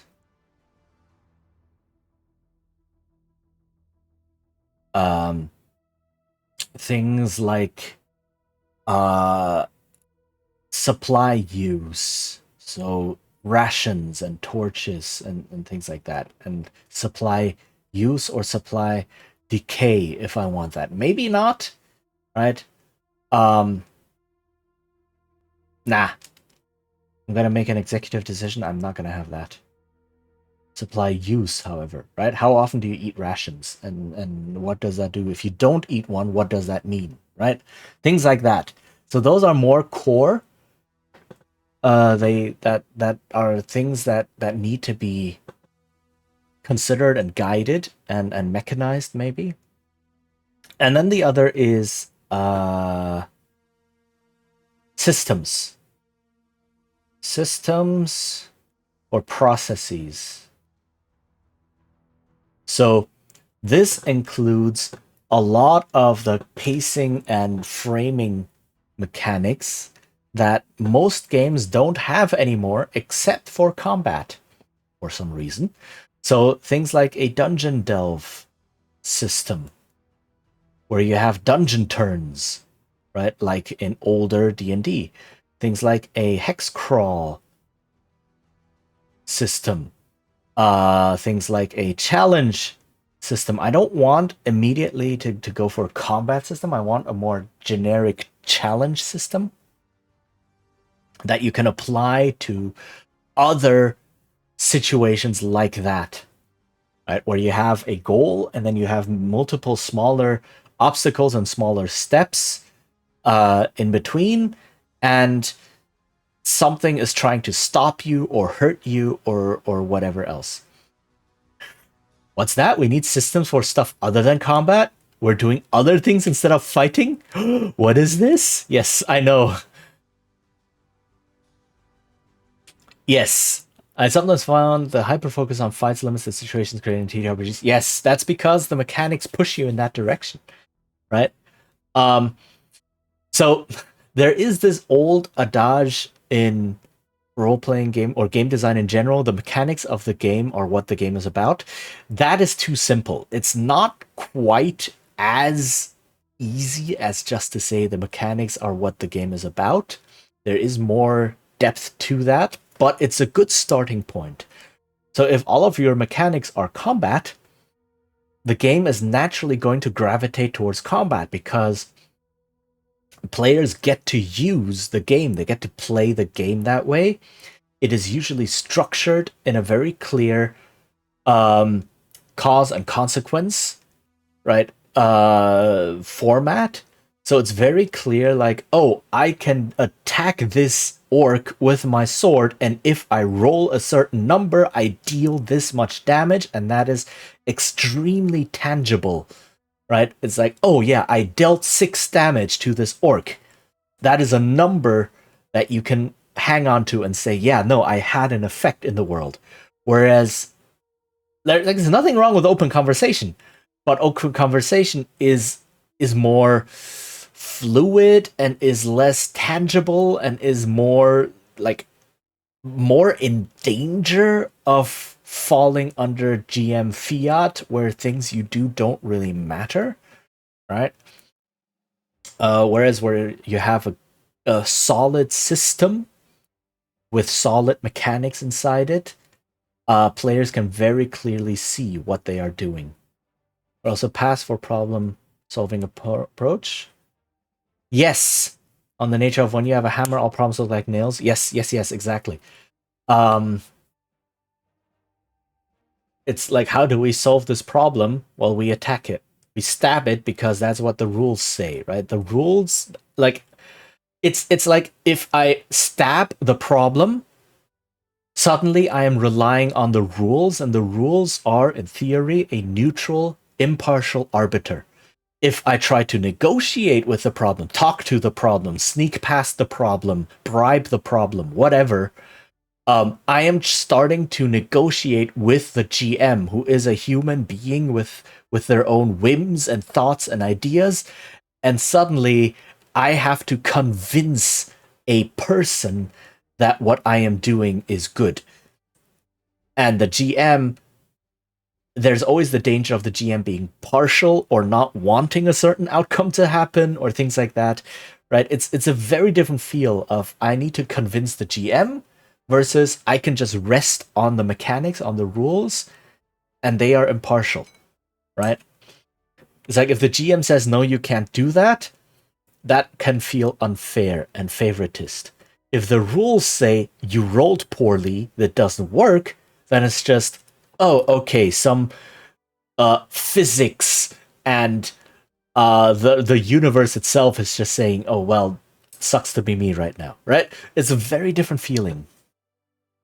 Was a reason why I don't like some illusion spell rules, because they rarely allow their use in practice. Yes, exactly. Using illusion spells is always about convincing the GM that your illusion is good.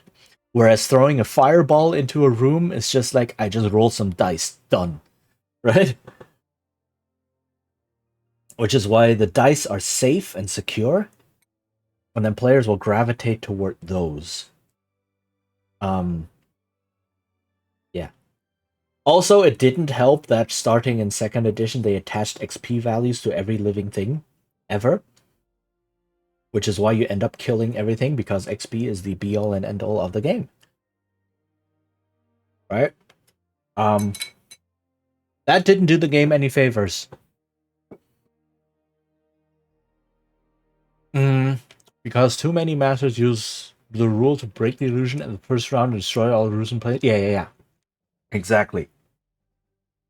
It's like, oh, you engage with illusion, immediately roll saving throws, or immediately try things out, or things like that, right? So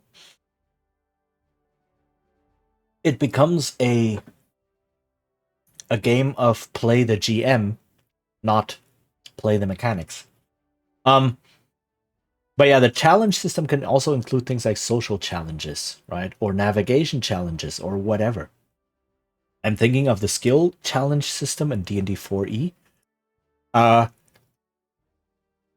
Like removing that system from 5th edition is one of the biggest steps backward that Wizards ever did. There are other things. The saving throw system is also... It's the worst saving throw system in the game since 2nd edition. It's probably worse than 2nd edition to a certain degree, depending on how you interpret it. So yeah, it's the saving throw. I don't know who came up with it, but shame on you. That is 4th edition had an amazing system for it. And then for some reason they decided, now of all the things we could have reverted and gotten rid of in 4th edition, all the innovations, we choose this one. It's just, no, that was one of the better things. Like, it's small, but it allows for so much, and now you're just removing it again. So, incoming rant yet again. For those who don't know, so saving throws in D&D 5th edition are a system that stands apart from everything else. Which is like, why would you do that? Why would you unintegrate, deintegrate? Is there a word for that? The opposite of integrate, right? Your spellcasting system even more from every other system in the game. So the basic idea of D&D is you roll a d20, you add modifiers to it, right? Stat bonuses, your, I don't know, proficiency bonus or whatever, right? And then compare the result to a target number. And if you beat the target number, hit or beat the target number, you do it, and if not, you don't. Very simple, right? Very functional. And serviceable, that's the word.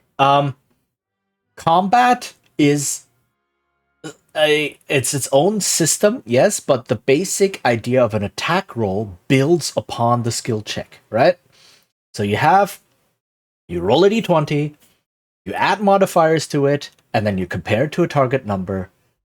If you go above, you hit. If you go below, you miss. Done. That builds on the skill system. So that's like, if you understand skill checks, you understand attack rolls, right? And then there's extra rules for combat, whatever. But then spellcasting runs the other way. Spellcasting is, I cast a spell, but the person I'm casting the spell on rolls a d20 to resist. Right? If I cast the spell, I don't do anything. I just provide a difficulty number, a static difficulty number. And the other person rolls, which is strange. It's just like, oh, I attack the goblin. What do I roll? Okay. I cast magic missile on the goblin. What do I roll? It's like, no. Okay, magic missile is a bad example because you don't save against it, but I cast, I don't know, sleep on the goblin. What do I roll? It's like, no, the goblin rolls. You don't do anything. You give me your number. It's like, what number am I looking for? Why am I not rolling? Right? So that's how 5th edition now does it. And that's how 3rd edition did it. And that's how other editions did it. 4th edition did something absolutely genius. So in 4th edition, you have 4 defenses. You have your armor class, and then you have fortitude, reflex, and will. And all of these are defenses.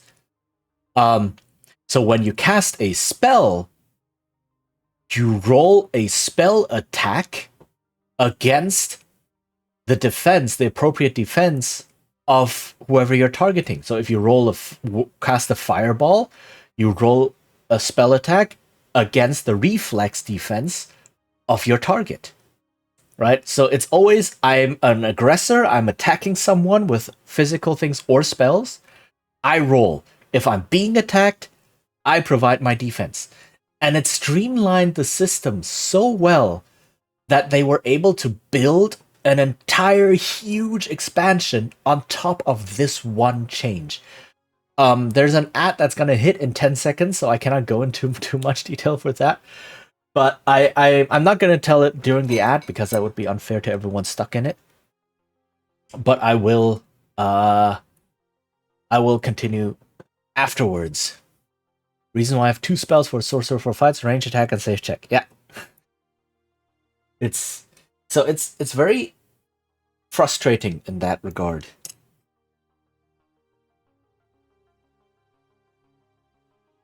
But yeah, once you understand what D&D 4th edition does, it's like, wow, why didn't they keep that? Why did they revert to the weird dual directional system?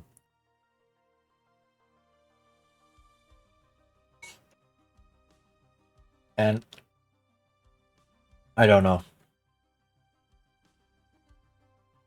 Like 5th edition, there's so many, especially in the context of looking at it from the past editions. It's like, what were you guys doing? In enduring, grow strong.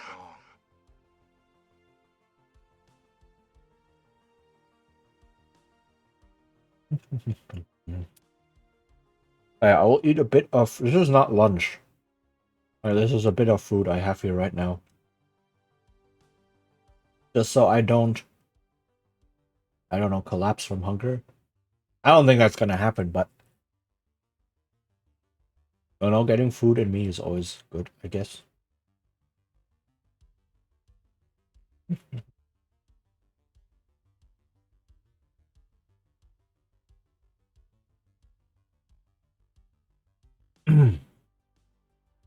How's everyone doing? I hope you're still all good. But yeah, I rant a lot. It's just what happens on these streams. So yeah.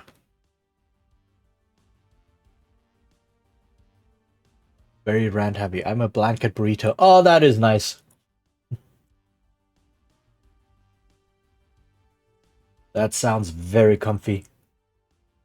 Oh wait, is it cold over there where you are? It should be getting a bit colder now, right?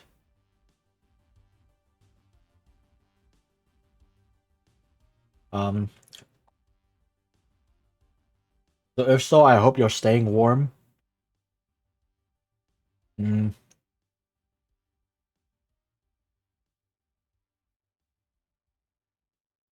yeah, only when I open the window. Fair. Fair enough, yeah. I was like, do I want fresh air or do I want warmth?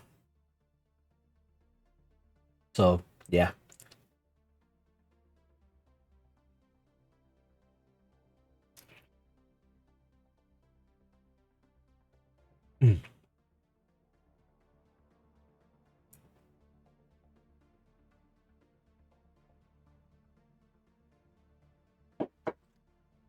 Dude, how long is there? Oh, I need a tissue. I'll be right back. 12 degrees. Oh my goodness.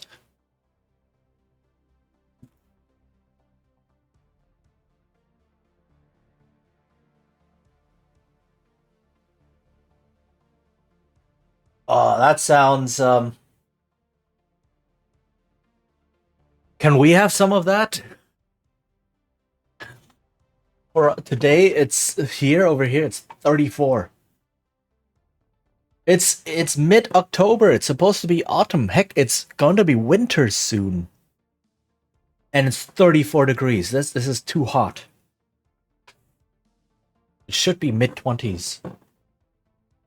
Okay. Welcome back, everyone. Yeah, for everyone who's new, I do run 3 minutes of ads every hour because Twitch is forcing me to run ads somewhere. So rather than pre-roll ads, I'm thinking, you know what? I have a scheduled 3 minutes where I can have a short break, where you guys can hopefully have a short break, and then I can schedule that. I melted in the summers without 35 or more. Yeah. Especially since there's no AC over there. It can be absolutely deadly. I do not miss my summers in Germany at all. Like over here, it also gets hot, but at least we have AC, and the houses are built for the heat. I might keep that for a bit.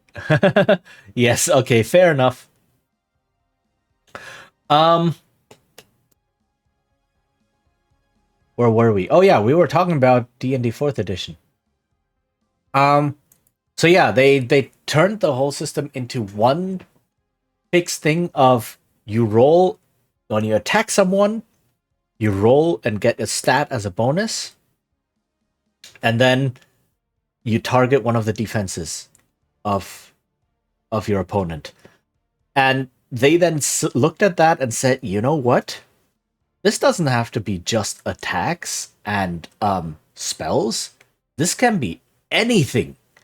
Combat maneuvers, special abilities, heck, even items or traps or any sort of, I don't know, right? Any sort of thing that tries to hurt someone, either directly hit points or tries to do something like push them away or poison them or whatever the heck, we can use this system. Right? And then you get a system of when this thing attacks you or uses a move against you, it rolls stat versus defense. So a basic attack, basic melee attack would be things like strength versus AC. So the attacker looks at their strength bonus. The AC is the target's AC, and then you just roll that. A ranged attack would be dexterity versus AC, right? A fireball could be intelligence versus reflex. A charm spell could be charisma versus will, right? Or heck, a paladin's divine smite could be charisma versus fortitude, right? And then all of a sudden, you get all of these possibilities out there, and you can create any sort of ability. Heck, a trap, a dart trap, right? The bolt shooting you might be the dart trap's attack bonus. It doesn't have stats, obviously, but it might be that attack bonus versus reflex. And then if you get hit, there's a follow-up attack of the poison's attack bonus versus fortitude. And instead of you like rolling around, it's like, oh, what's happening? How do I roll? Right? Or even something like, oh, I attack with a poison blade. So for the attack, I roll. But then once I try to poison you, you roll. It's like, huh? What is going on? Why am I not rolling for both?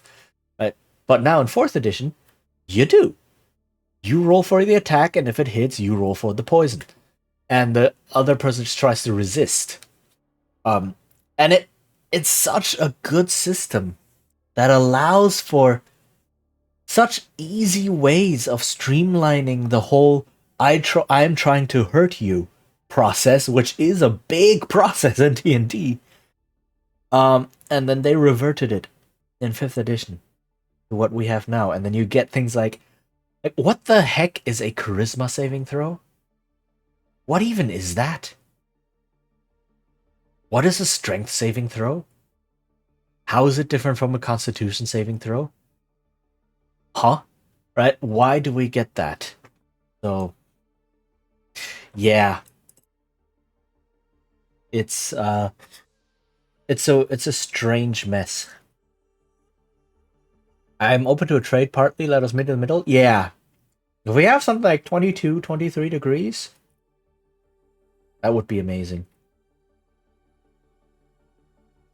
Um.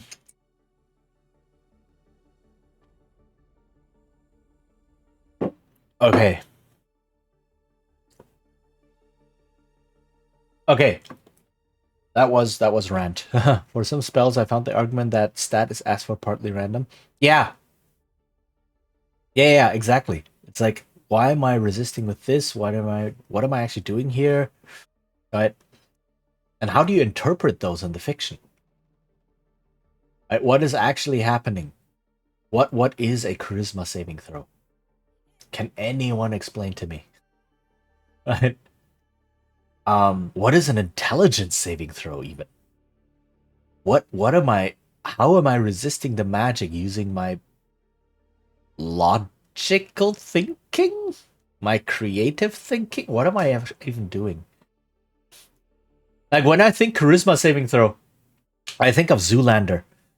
Um where he blocks an attack just by having the perfect modeling face, right? He like turns around, it's the perfect modeling face, and then the attack that was aimed at him just stops. That's a charisma saving throw for me. So Zoolander, um, okay, I guess we found our answer. Charisma saving throw is Zoolander. A Bard off, a Battle of the Bands. Well, no, those are charisma attacks, I guess. Those aren't saving throws, right? That's um it's strange, isn't it? It's really strange. Like what even is going on? Um okay, where were we? Right, so mm, another system I just thought of real quick, downtime. Very important system. Okay. All right, so this is the foundation of the game, right? So we have what is the game about? Who are the PCs? What do the PCs do? And this kind of leads a bit into what do the players do? Well, the players are managing their grit. Mainly, they are doing the grit portion here, where they have to balance it. They have to check how many items do I want to bring, how much grit do I have left over as a buffer. Um, will I enter into a combat with this group of skeletons because I can risk injury and I don't want that, right? So a lot of decisions that players do will depend upon grit. And grit, you can recharge it by things like resting, obviously. Like injuries, you do not heal unless you are in a safe haven, right? So you have to return to town in order to heal your injuries and other things that you have here. But grit, you can recharge that with like a full night's rest and a good meal and such. Maybe some other things I will have to see, right? Um, but that's the basic idea. So grit will constantly go up and down over the course of a single adventure. And it's always like, don't let it spill over. Don't let it go too low so that I suddenly become over encumbered. Because then things go bad. And it's essentially like it's attrition, right? Attrition mechanic might also be good. Um, so you get more injuries as time goes on. You might not be able to heal up to your full grit every single time because you lose more than you regain during rests, and you can only rest this often out in the wilderness before you run out of supplies, which is another point of attrition, right?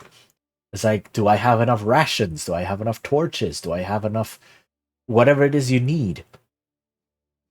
Um, and so all of these things are things you have to keep in mind. So it becomes a bit of a management game in this sense, right? Grit management.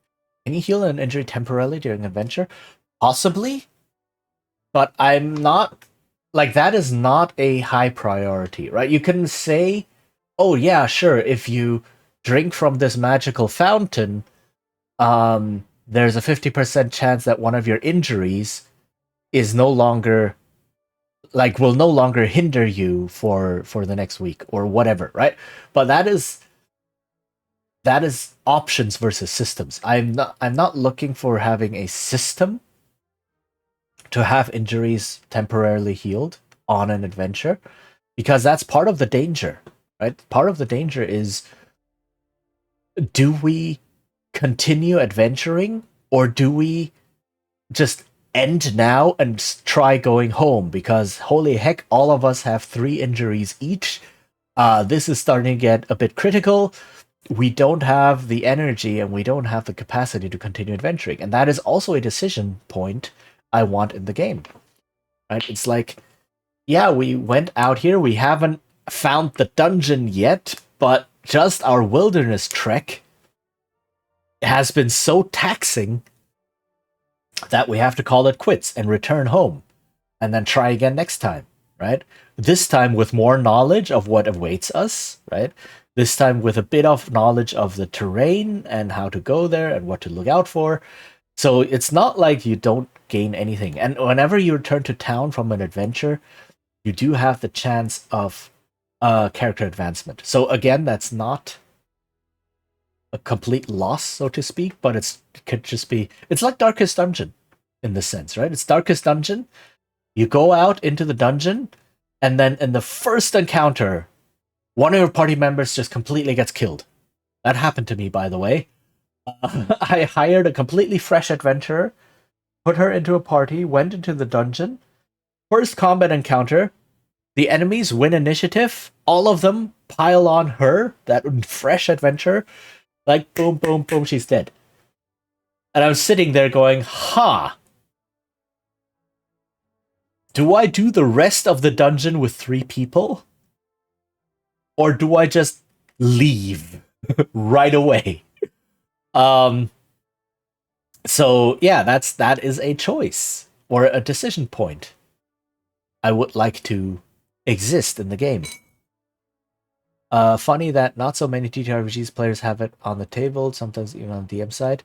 Yeah, exactly. That's also because a lot of it's this whole idea of, well, it's multiple things, right? So things like we cannot run from combat is one big thing, because combat is balanced around every monster fighting to the death.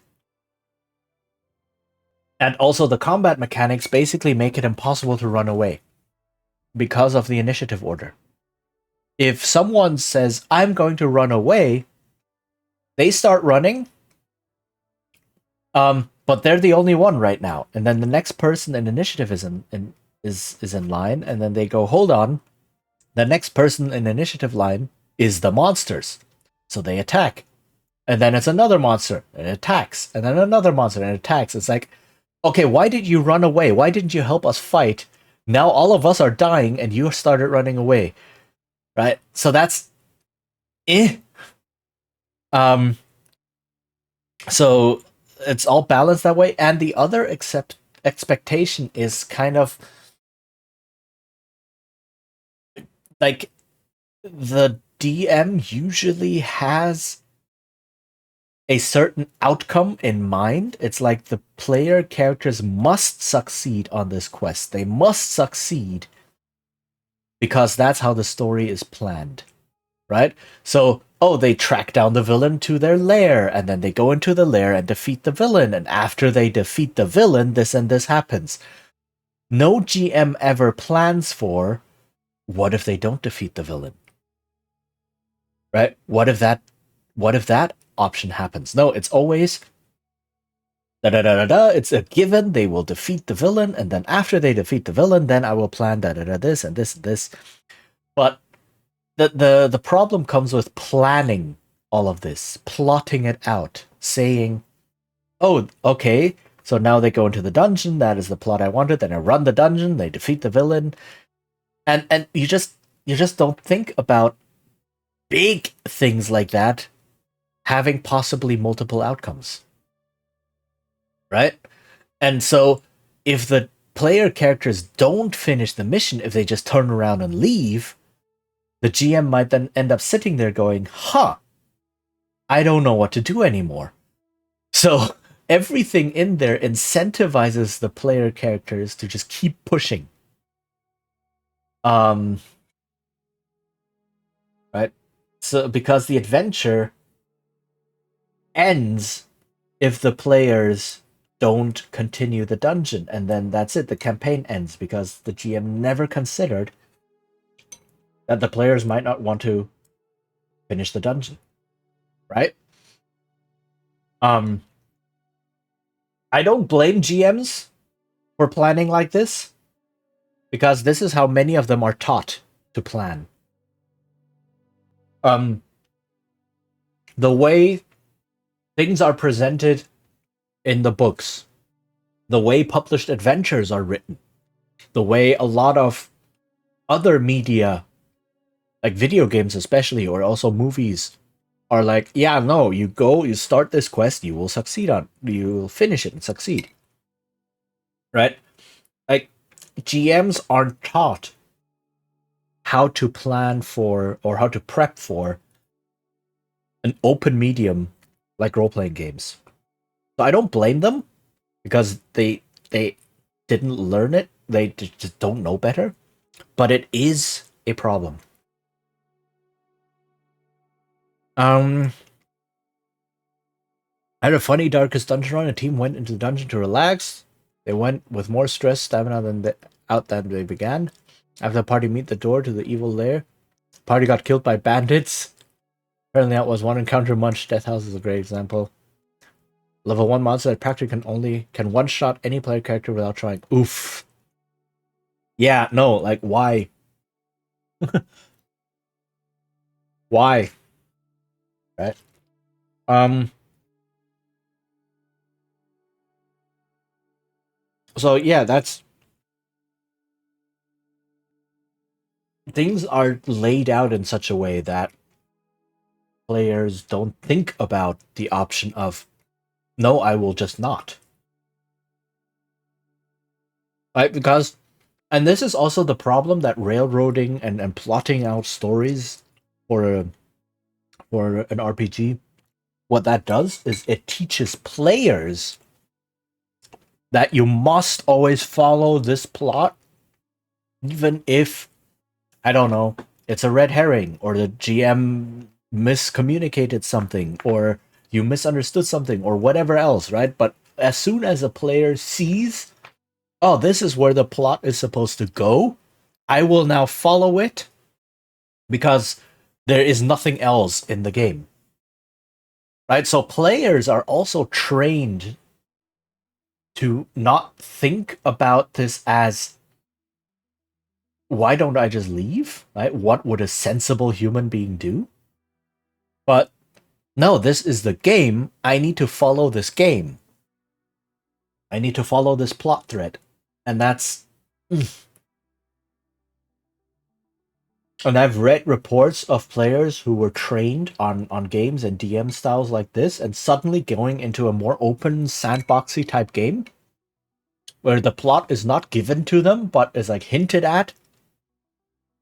And then those games very often just crash and burn because the players just look at everything and go, where is the plot? Where is the plot? What am I supposed to follow? What am I supposed to do now? Please tell me what I'm supposed to do. And then the GM just goes, you're not supposed to do anything. Just play your character, do things. This is an open world. Right? And then all of the habits that those players had just interfere with their ability to do exactly that. Which is why I absolutely abhor it when people learn RPGs through something like D&D. Especially game masters though. Like There's so many better games that can teach you so many better habits and impart better skills upon you as a player or a dungeon master or like game master than D&D ever could. Like there's a reason when I run a game with absolute newbies, I use Fate. I use the Fate system. Like there's a very conscious reason for that. Sandbox with a constitution check to avoid max HP limiting attack. Oh my goodness, what the heck? Sandbox versus Railroad. It's not okay. Sandbox versus Railroad is not the dichotomy. So it's not you can only run Railroad or you can only run Sandbox. That's not it. The opposite of a railroad is the open game, and the opposite of a sandbox is the linear adventure. Which is like, wait, what's the difference? But there is a lot of difference because a linear adventure is just where one thing naturally leads to another in a it doesn't have to be A then B then C then D.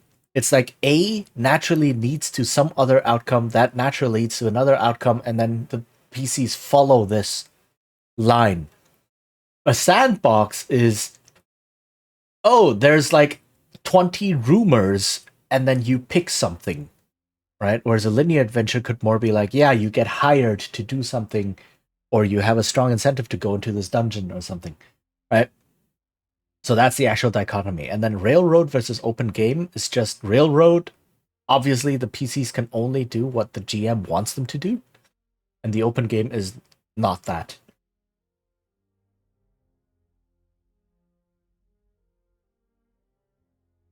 So, yeah, it's more nuanced than just Sandbox versus Railroad, which, though I get it, like that's what the conversation often boils down to. But because those terms are not even on the same spectrum, like a lot of people then go, like the terms sandbox and railroad then end up becoming so bloated that they're almost useless nowadays, which is sad because they are useful terms to understand. Like role play, how to run games or how to prep games. It's like a lot of people think, oh, railroad is just any linear adventure because the opposite is the sandbox, which is not linear. It's like, no, yes, a railroad is linear, but a linear adventure is not automatically a railroad, right? So that's why a lot of people say, yeah, no, but railroading sometimes is fine, or yeah, no, my players enjoy the railroad, but then they're not actually talking about a railroad, they're talking about a linear adventure. And at that point, it's like, I'm trying to have a discussion here about good GMing practices and tips, how to, not to trap your players and give them agency. But the term I'm using has become useless. So, it's eh.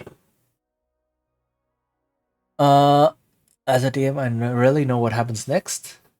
I found it interesting to look where the story's going. As a DM, I really know what happens next. Yeah, that's like the ideal, really. Sometimes think many TTRPG tables work somewhere in between. Sort of, yeah. I think like it's because there are some ingrained GMing practices and some like conventional GM wisdom that like you have to plot out big story points, right? So like the player characters will defeat this villain, or they will find this dungeon, or they will learn of this thing. And it's like, what if they don't? Yeah, no, they have to. They have to get this. They have to do this because that's how I plotted my big set piece moments, right? My big plot points. And so it usually runs along the line of there is a high campaign level railroad, but then the individual adventures are more loose. I guess. But at the end of the day, sometimes you then, especially the closer it gets to one of those pre-planned big plot points, the more you have to start railroading the small pieces as well to force the characters to somehow get there, which, I like more words in use that are smaller. Bloated meaning sometimes creates confusion. Yeah, exactly. Said a few story starts, but not all interesting for a player, and are organically ignored because I don't know the specific dynamics of them at the start. What methods work better for them? I mean, yeah, that's one thing. There is nothing wrong, however. There's absolutely nothing wrong to start with something that where you just say this is going to be our start, right? So there's what do I mean? So there's nothing wrong with saying, okay, we're playing this game, and the first adventure is going to be this, and you are going to start here in the middle of this adventure because this is what we're agreeing upon, right? This is going to be the opening, the quote unquote tutorial, the one where you all get a feel for your characters, I get a feel for the party, we all get a feel for the setting and the themes, right? And then you just start and say, no, we're going to start here, no ifs and buts, and we're going to play through this opening adventure. After that, things will open up. But the opening adventure, so that I can prepare something concise, so that everyone can get a chance to explore their character and explore party dynamics and explore the setting and the rules and such in a more controlled environment. Like, there's nothing wrong with that. There's nothing wrong with having an intro adventure or intro tutorial start where you say, okay, this is the hook I'm giving you, and in order for us to even have a game at all, please agree to grab this hook. Right? You can do that. You can negotiate with the players as human beings, as reasonable human beings, and say, okay, you can even do that at like session 0. You can even say, all right, next session, I'm going to start the adventure like this with a hook. Take this hook because it's the opening adventure. Right? What you do after that in the adventure, that's open, right? Because I'm not going to railroad. But for the first thing where I have nothing to go on and you guys have nothing to go on, let's agree on this hook. And you can do that. That's perfectly okay, right? And then you play the first adventure, and then you understand, this is who the characters are. They did this and this. They encountered that and that person. They learned about this and that in the adventure, right? Maybe you intentionally seed some hooks into the adventure they're playing, and then afterwards you go, okay, now you learned about this, and this.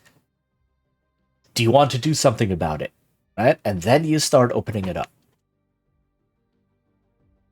I once had a plan for a story for my players and reworked it midway because the character developed to need something else. Yeah, that's always the danger. That's always the danger. My IT class were compassionate, so I knew that a specific approach might work, so they went to the magic forest to find a missing child. I mean, if you know the players, right? If there are friends or colleagues or you've played games with them before, yeah, sure, okay.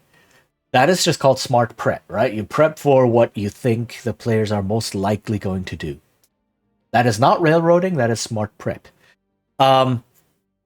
But if you don't know the people, or if you're playing a completely new game, new setting, new themes, whatever, there's no harm in saying, for the opening, please, let's all agree on doing this thing. If I give you this hook, please take it. Right? But I knew that isn't the only option on my table for a story. Okay, I mean, yeah. At the end of the day, it's also how much time and energy do you have to prep, right? How much How much can you feasibly get together? How much can you keep in mind? How many notes can you take? Like, if you have 20 hours to prep for a single session, and you're okay with prepping for 20 hours, sure, okay, go ahead, right?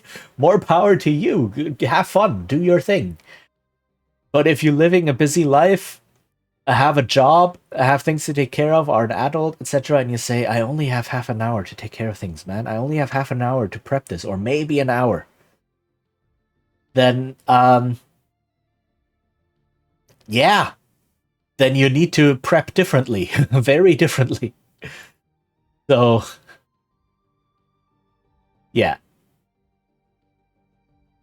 Good to have plan C, rough draft for plan B, rough draft for C. Here's the thing.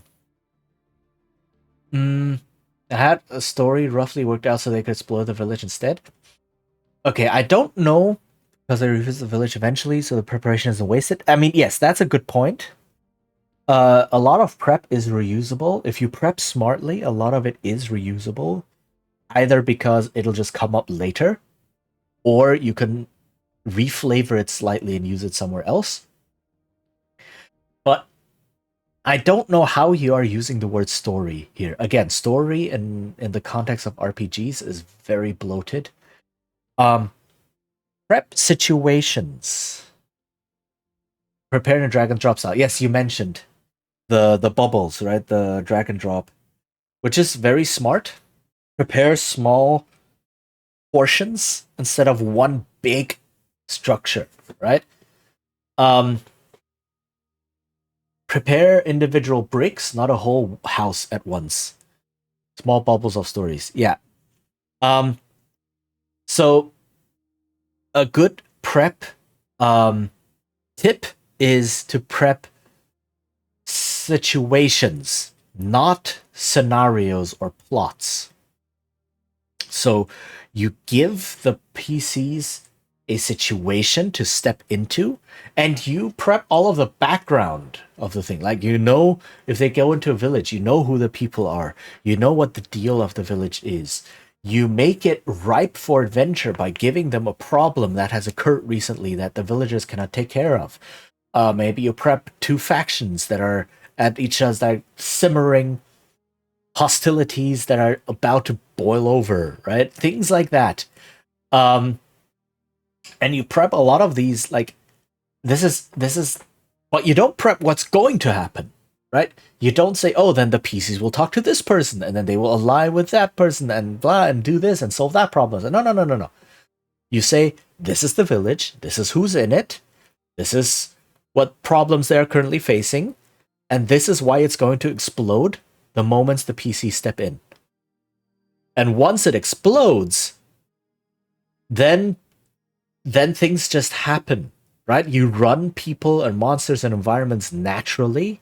You say, oh, the village head is a very ambitious man who's willing to step over corpses to help his faction. Okay. And then you have the village priestess who belongs to the other faction and who is very sly and very cunning and doesn't want to anger people but also wants to achieve her goals. And suddenly you get these two people, and maybe the village head is has I don't know, a bounty on their head from the nearby thieves guild from the city that's like 2 days travel away. And maybe the village priestess once made a deal with a demon and that is still kind of lingering over her, right? So you get a couple of secrets, juicy secrets in there, and then you just run the characters, right? So you have these two factions that are clashing. The PCs go into the village or into the town or wherever, and as soon as it's like, oh, there are powerful strangers I can get to my side to finally tip the balance of power and get my faction ahead, that is how the situation explodes. And then suddenly the PCs are thrown in the middle of, oh my god, what is happening, right? Who are these people? And the GM just has all of the background info and can just run them naturally. And that's the best kind of prep because you are not saying, oh, the PCs have to do this. If they don't, then they do this. If they don't, then they do this. If not, then they do if else, if else, if else, right? And then you suddenly have a 3,000 page notebook with like 10 million possible plans of action that the PCs can take for their first conversation with the first NPC in this town. Good job. So don't prep like that. Just prep the NPC and say the NPC wants this, the NPC doesn't want this, the NPC is willing to do this, right? Things like that. The NPC fears that. These are like 4 or 5 sentences. Okay, done. Next NPC, right? Like, if it takes you more than 5 minutes to think up a single NPC like this, you're trying to plan too much. Heck, if it takes you more than 2 minutes sometimes, right? So this is how to prep for things. And then having a system that helps you run these things is, of course, much better. Often the bubble's more the start because after interactions it's impossible to predict. Yes, exactly. I once had a concept of a draw market who is a lightless market for species with dark vision or light sensitivity. Okay. Yeah, and then you prep who's at the market, what special things are being sold there, maybe what trouble is going on, and then you throw the PCs in there. So essentially, every situation that you prep is essentially a big powder keg room, and then you give the PCs a torch and say, "Go in and have fun." Right? And that's the best way of prepping. Because once you have all of that information, it allows you to run things very smoothly. Right? Because you've thought about all the background and all of the like, you can even prep things like how will this NPC react to hostility? How will this NPC react to flattery? Right? If it's an important NPC that the PCs are bound to talk to, sure, you can get a couple of those ideas in as well, if that helps you. But don't do if the players intimidate, the NPC will say this. But if they use this method to intimidate, then the NPC will do this. And if they draw their weapons, then the NPC will do this. No. If you have just spent 10 minutes writing something that might never come up because the PCs don't want to anger this important character and just try to flatter. And then you're like, oh, I wrote these 500 pages that are now completely useless. Yeah, don't do that. The black market is a market that follows the law because it is a political outpost. Ooh, no one wishes to anger the drow. Oh, okay. Yeah, see, that's already pretty interesting. All right. I have. When do I end? I have about half an hour left-ish.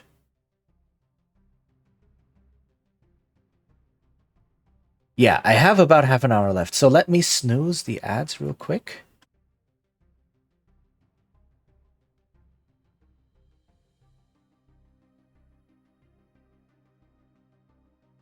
Okay. So because I have something to do later on, so I need to end in give or take half an hour. All right. Was designed because of a player who was eager to find her illegal market. Ooh, okay. Yeah, that's like if the players ask the players what they want. That's another big tip. Ask the players what they want. Right? What do you want to see? What do you want to have in the game? Right?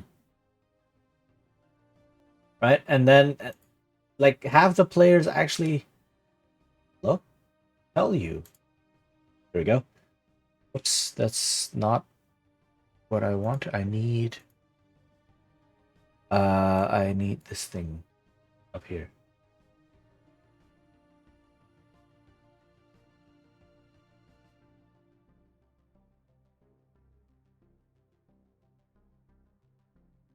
Huh? What just happened? Hello?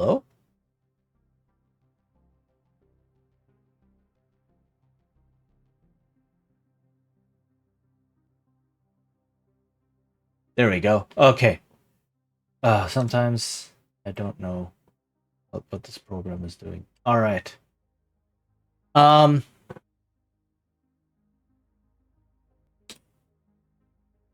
his character was hell-bent to find the black market he read in storybooks, and I couldn't resist flipping it on his head as a bit. I mean, yeah, sure. And that's always a good idea as well, or not always a good idea, but that can be interesting. I give them something, but then have it make a twist. All right. So, um,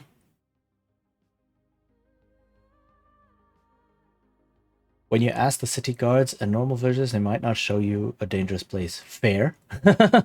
Fair. They might tell you, don't go this way, right? Don't go down that alley. Okay, so, um,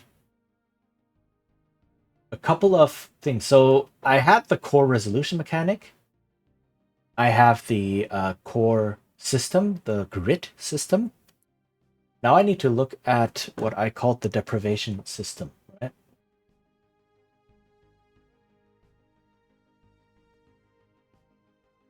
Let's return a little bit to this game, get a few more ideas down before I have to call it for today.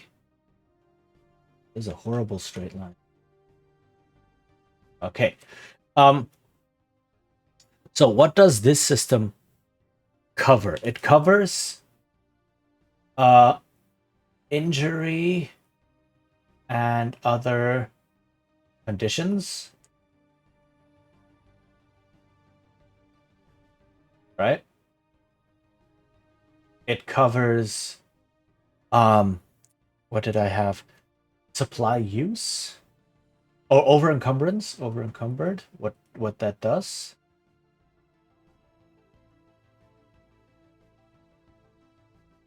Supply use. Supply use is a bit easier to deal with, right?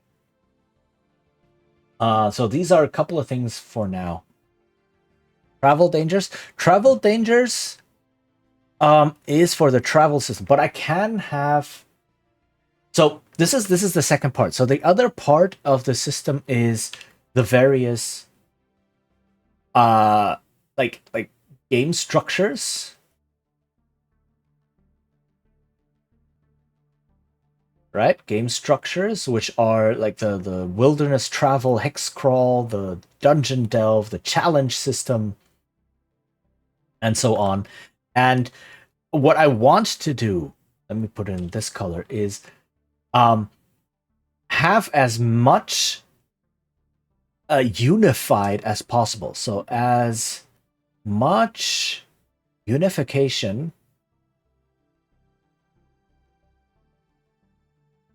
as possible, right?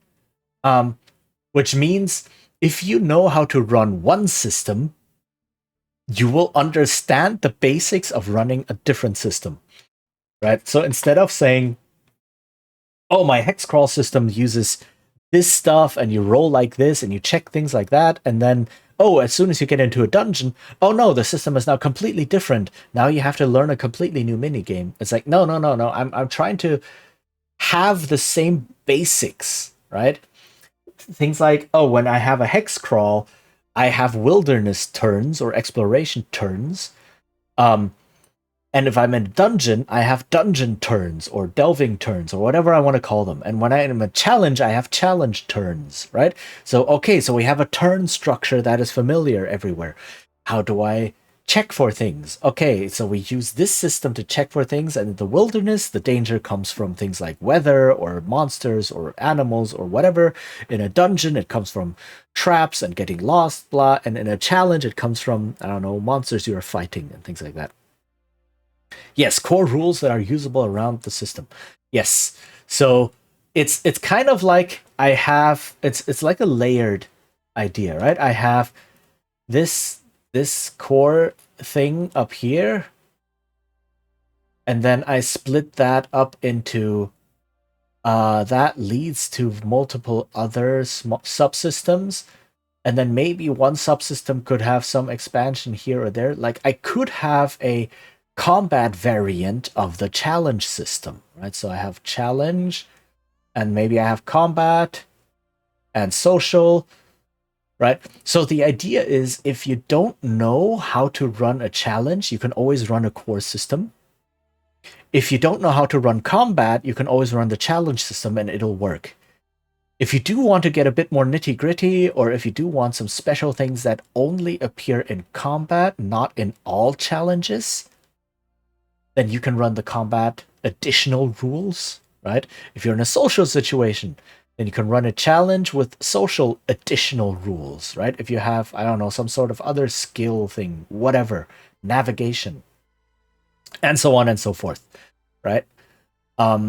Some mechanics for accessibility, because when you switch up some mechanics, it can create fiction. Yes, there are some games that do that, which have a lot of subsystems, and every subsystem runs differently.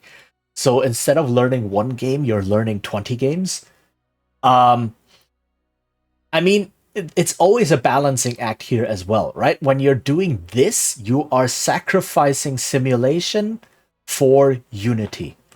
So essentially, you get this the spectrum. On the one hand, you have simulation, and on the other hand, you have abstraction. And it is easier to find unity if you are all the way on this end. So if you say things like, no matter what task you do, all you do is roll a die. If it's high enough, you succeed. If it's too low, you fail. And then the players go, I want to explore a dungeon. Okay, roll a dungeoneering check. I roll the check, I succeed. Okay, you emerge from the dungeon victorious with 500 gold pieces. Or I want to travel to this city. Okay, roll a check. Okay, I roll my wilderness check. You succeed. All right, so you travel to this other city and you take, I don't know, you eat 2 rations on the way. Done. Right? That is extremely abstracted, but it uses the exact same system for every situation, right? And then on the other hand, you have simulation, which tries to mirror or tries to capture the actual activity in rules as if you were doing it in real, right? Like a physics simulation. So when you're traveling in the wild, you have to watch out for weather, and you have to watch out for, I don't know, how good your shoes are, and how much food you have, what food you have, how much you've eaten, when, how much time has passed, and like, can you see the sun? How many clouds are there? Can you see the stars? Can you navigate? Blah, all these things. And then you can have a million rules trying to simulate this, but these rules will not help you when you're going into a dungeon and trying to navigate the dungeon, because it's a completely different environment with completely different actions. So you need a million new rules to help you with the dungeon, right? So in the game like that, you are simulating every action as accurately as you can, create mechanics for it, but you sacrifice unity and to some degree accessibility. None of these are wrong, right? Some people really like physics simulation games. At a tabletop as well, they really like that. They want to track items exactly by weight. They want to track rations exactly by the hour, and the type of rations they have, and they want food to go bad, and all of these things, right? They want to know the exact degrees of temperature that they're in. Sure, right? If that is fun for these people, awesome, right? That's what we're all here for. Most games do fall somewhere in the middle, right?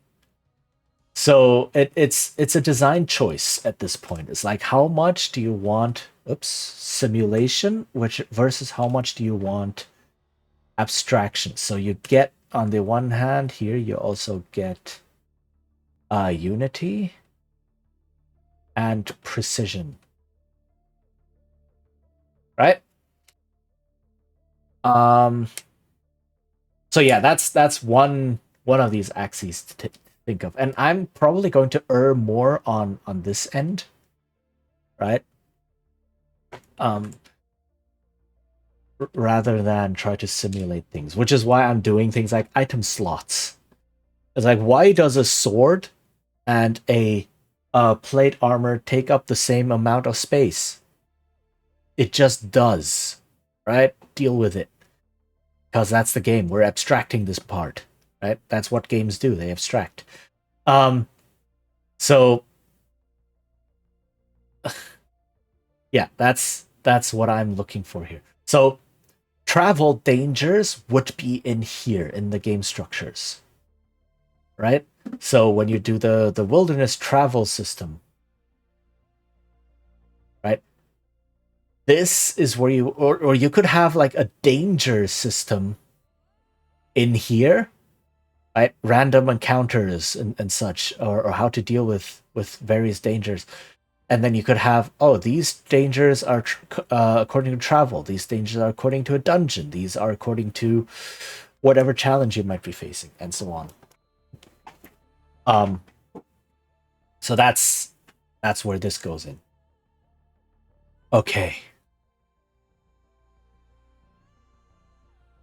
So for these things, the timing is important. So these rely on um effect happening before player can do something about it. What do I mean by that? So because a lot of these effects are tied to your grit and how many items you have, right? If you have a grit right over here, whatever, and you have item slots over here, and you have item 1, item 2, item 3, and so on, right? And then that one more, and then you lose grit, right? So if you lose grit over here and you have one left, then the player can say, you know what, I'm going to drop an item or two just to have more buffer. But if you then suddenly go, oh no, I've lost this, now the grid has dropped below the items I have, you can't just say, oh, I want to quickly drop something so that I can prevent this, right? Just as I'm being hit by the attack, I'm dropping an item so that I prevent injury. It's like, no, you cannot do that. You have to, the timing here is important. So you have to make sure that, or I have to make sure, I guess, that when this condition comes into effect, when this happens, it must happen right away. And then afterwards, after it has already happened, the player can say, all right, now I drop items so that it doesn't happen again. Fair. But you cannot have the player just go, oh, by the way, I'll drop an item right away so that I don't get injured. So the timing is important, right? Timing needs to be fixed, right? Hello? There. Needs to be fixed. Okay. So the idea is this. If you so over encumbrance is a state, right? Over encumbrance is the state you have when state when grit. I need more space for this. Is lower than filled item slots. As long as this persists, you are over encumbered. And if you ignore that, I assume I snooze the ads. Where is it? Okay, let me write that. Okay. Right. So when it drops below, you become over encumbered, and then you can decide to drop items to become not over encumbered again, right? You can also decide to stay over encumbered for whatever reason because you need those items or you want those items, right? Or you literally can't anymore because you have so many injuries and you just cannot recover enough grit to cover all of this, right? That's also a possibility. So this is a state that can come and go. Now, when you are over encumbered, bad things happen. Like you don't get as much rest.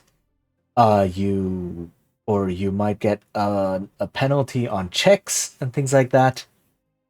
I still haven't decided yet. More importantly is the injuries and other conditions. So this is a bit more complex because this relies on the core resolution mechanic. So on Blades in the Dark, how it happens is whenever you attempt an action, you and the GM first negotiate what the possible consequences for that action are, right? So before you roll, at least if you follow the rules text, how the rules are laid out and how it was designed, you first say, okay, if you succeed, you get this, what the player wants. If you fail, this happens, right? And you negotiate that before the roll, because if the player is unhappy with the potential consequences, they can say, all right, I will try something different instead.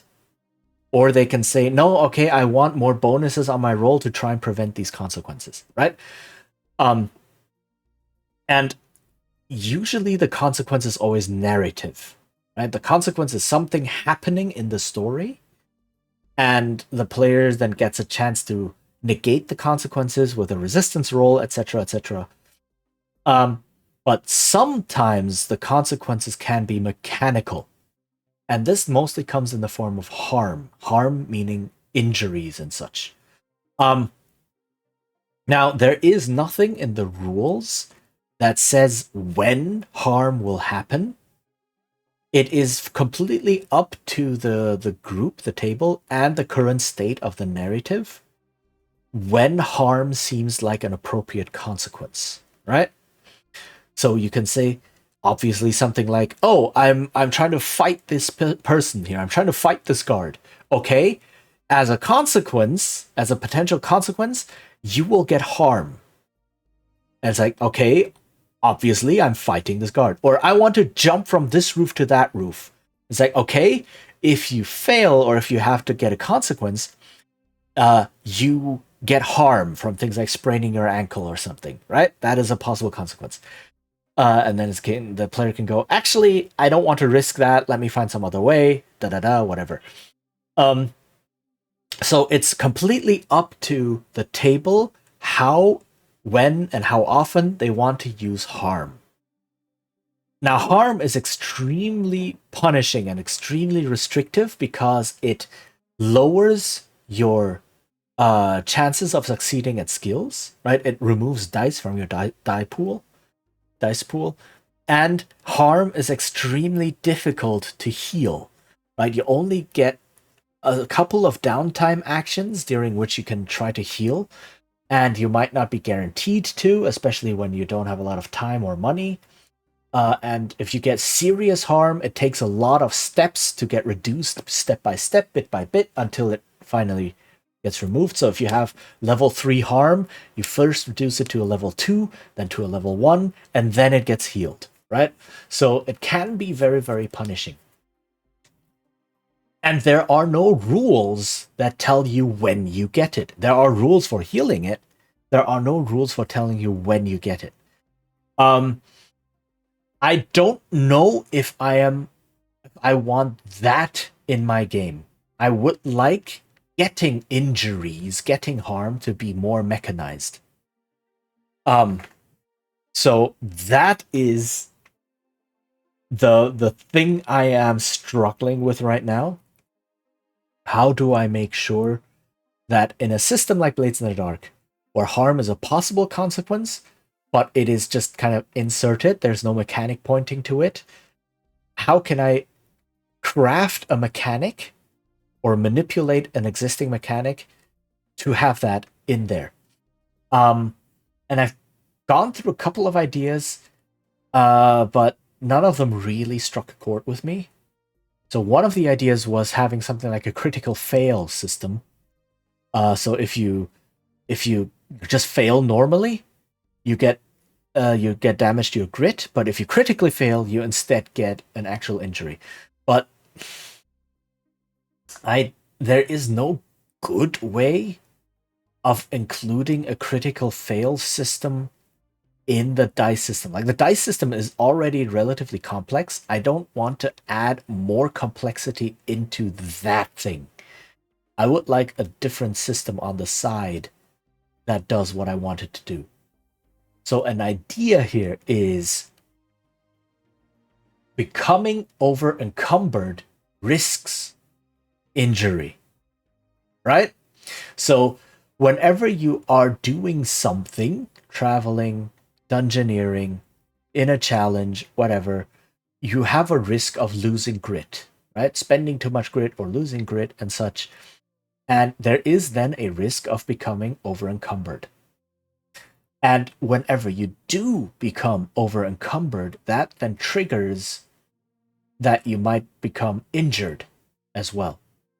So that's also why this timing is super important, because you can't say, oh, I lose one more grit, I quickly drop an item to prevent becoming over encumbered, even if it's just for one turn, right?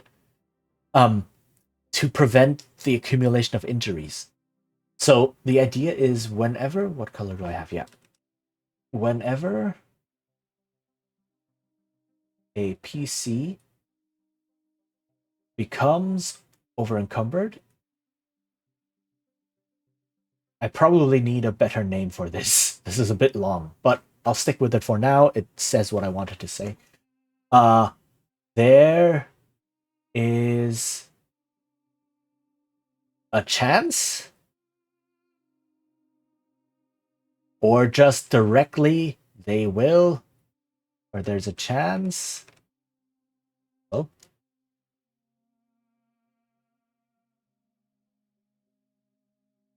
What is... Okay.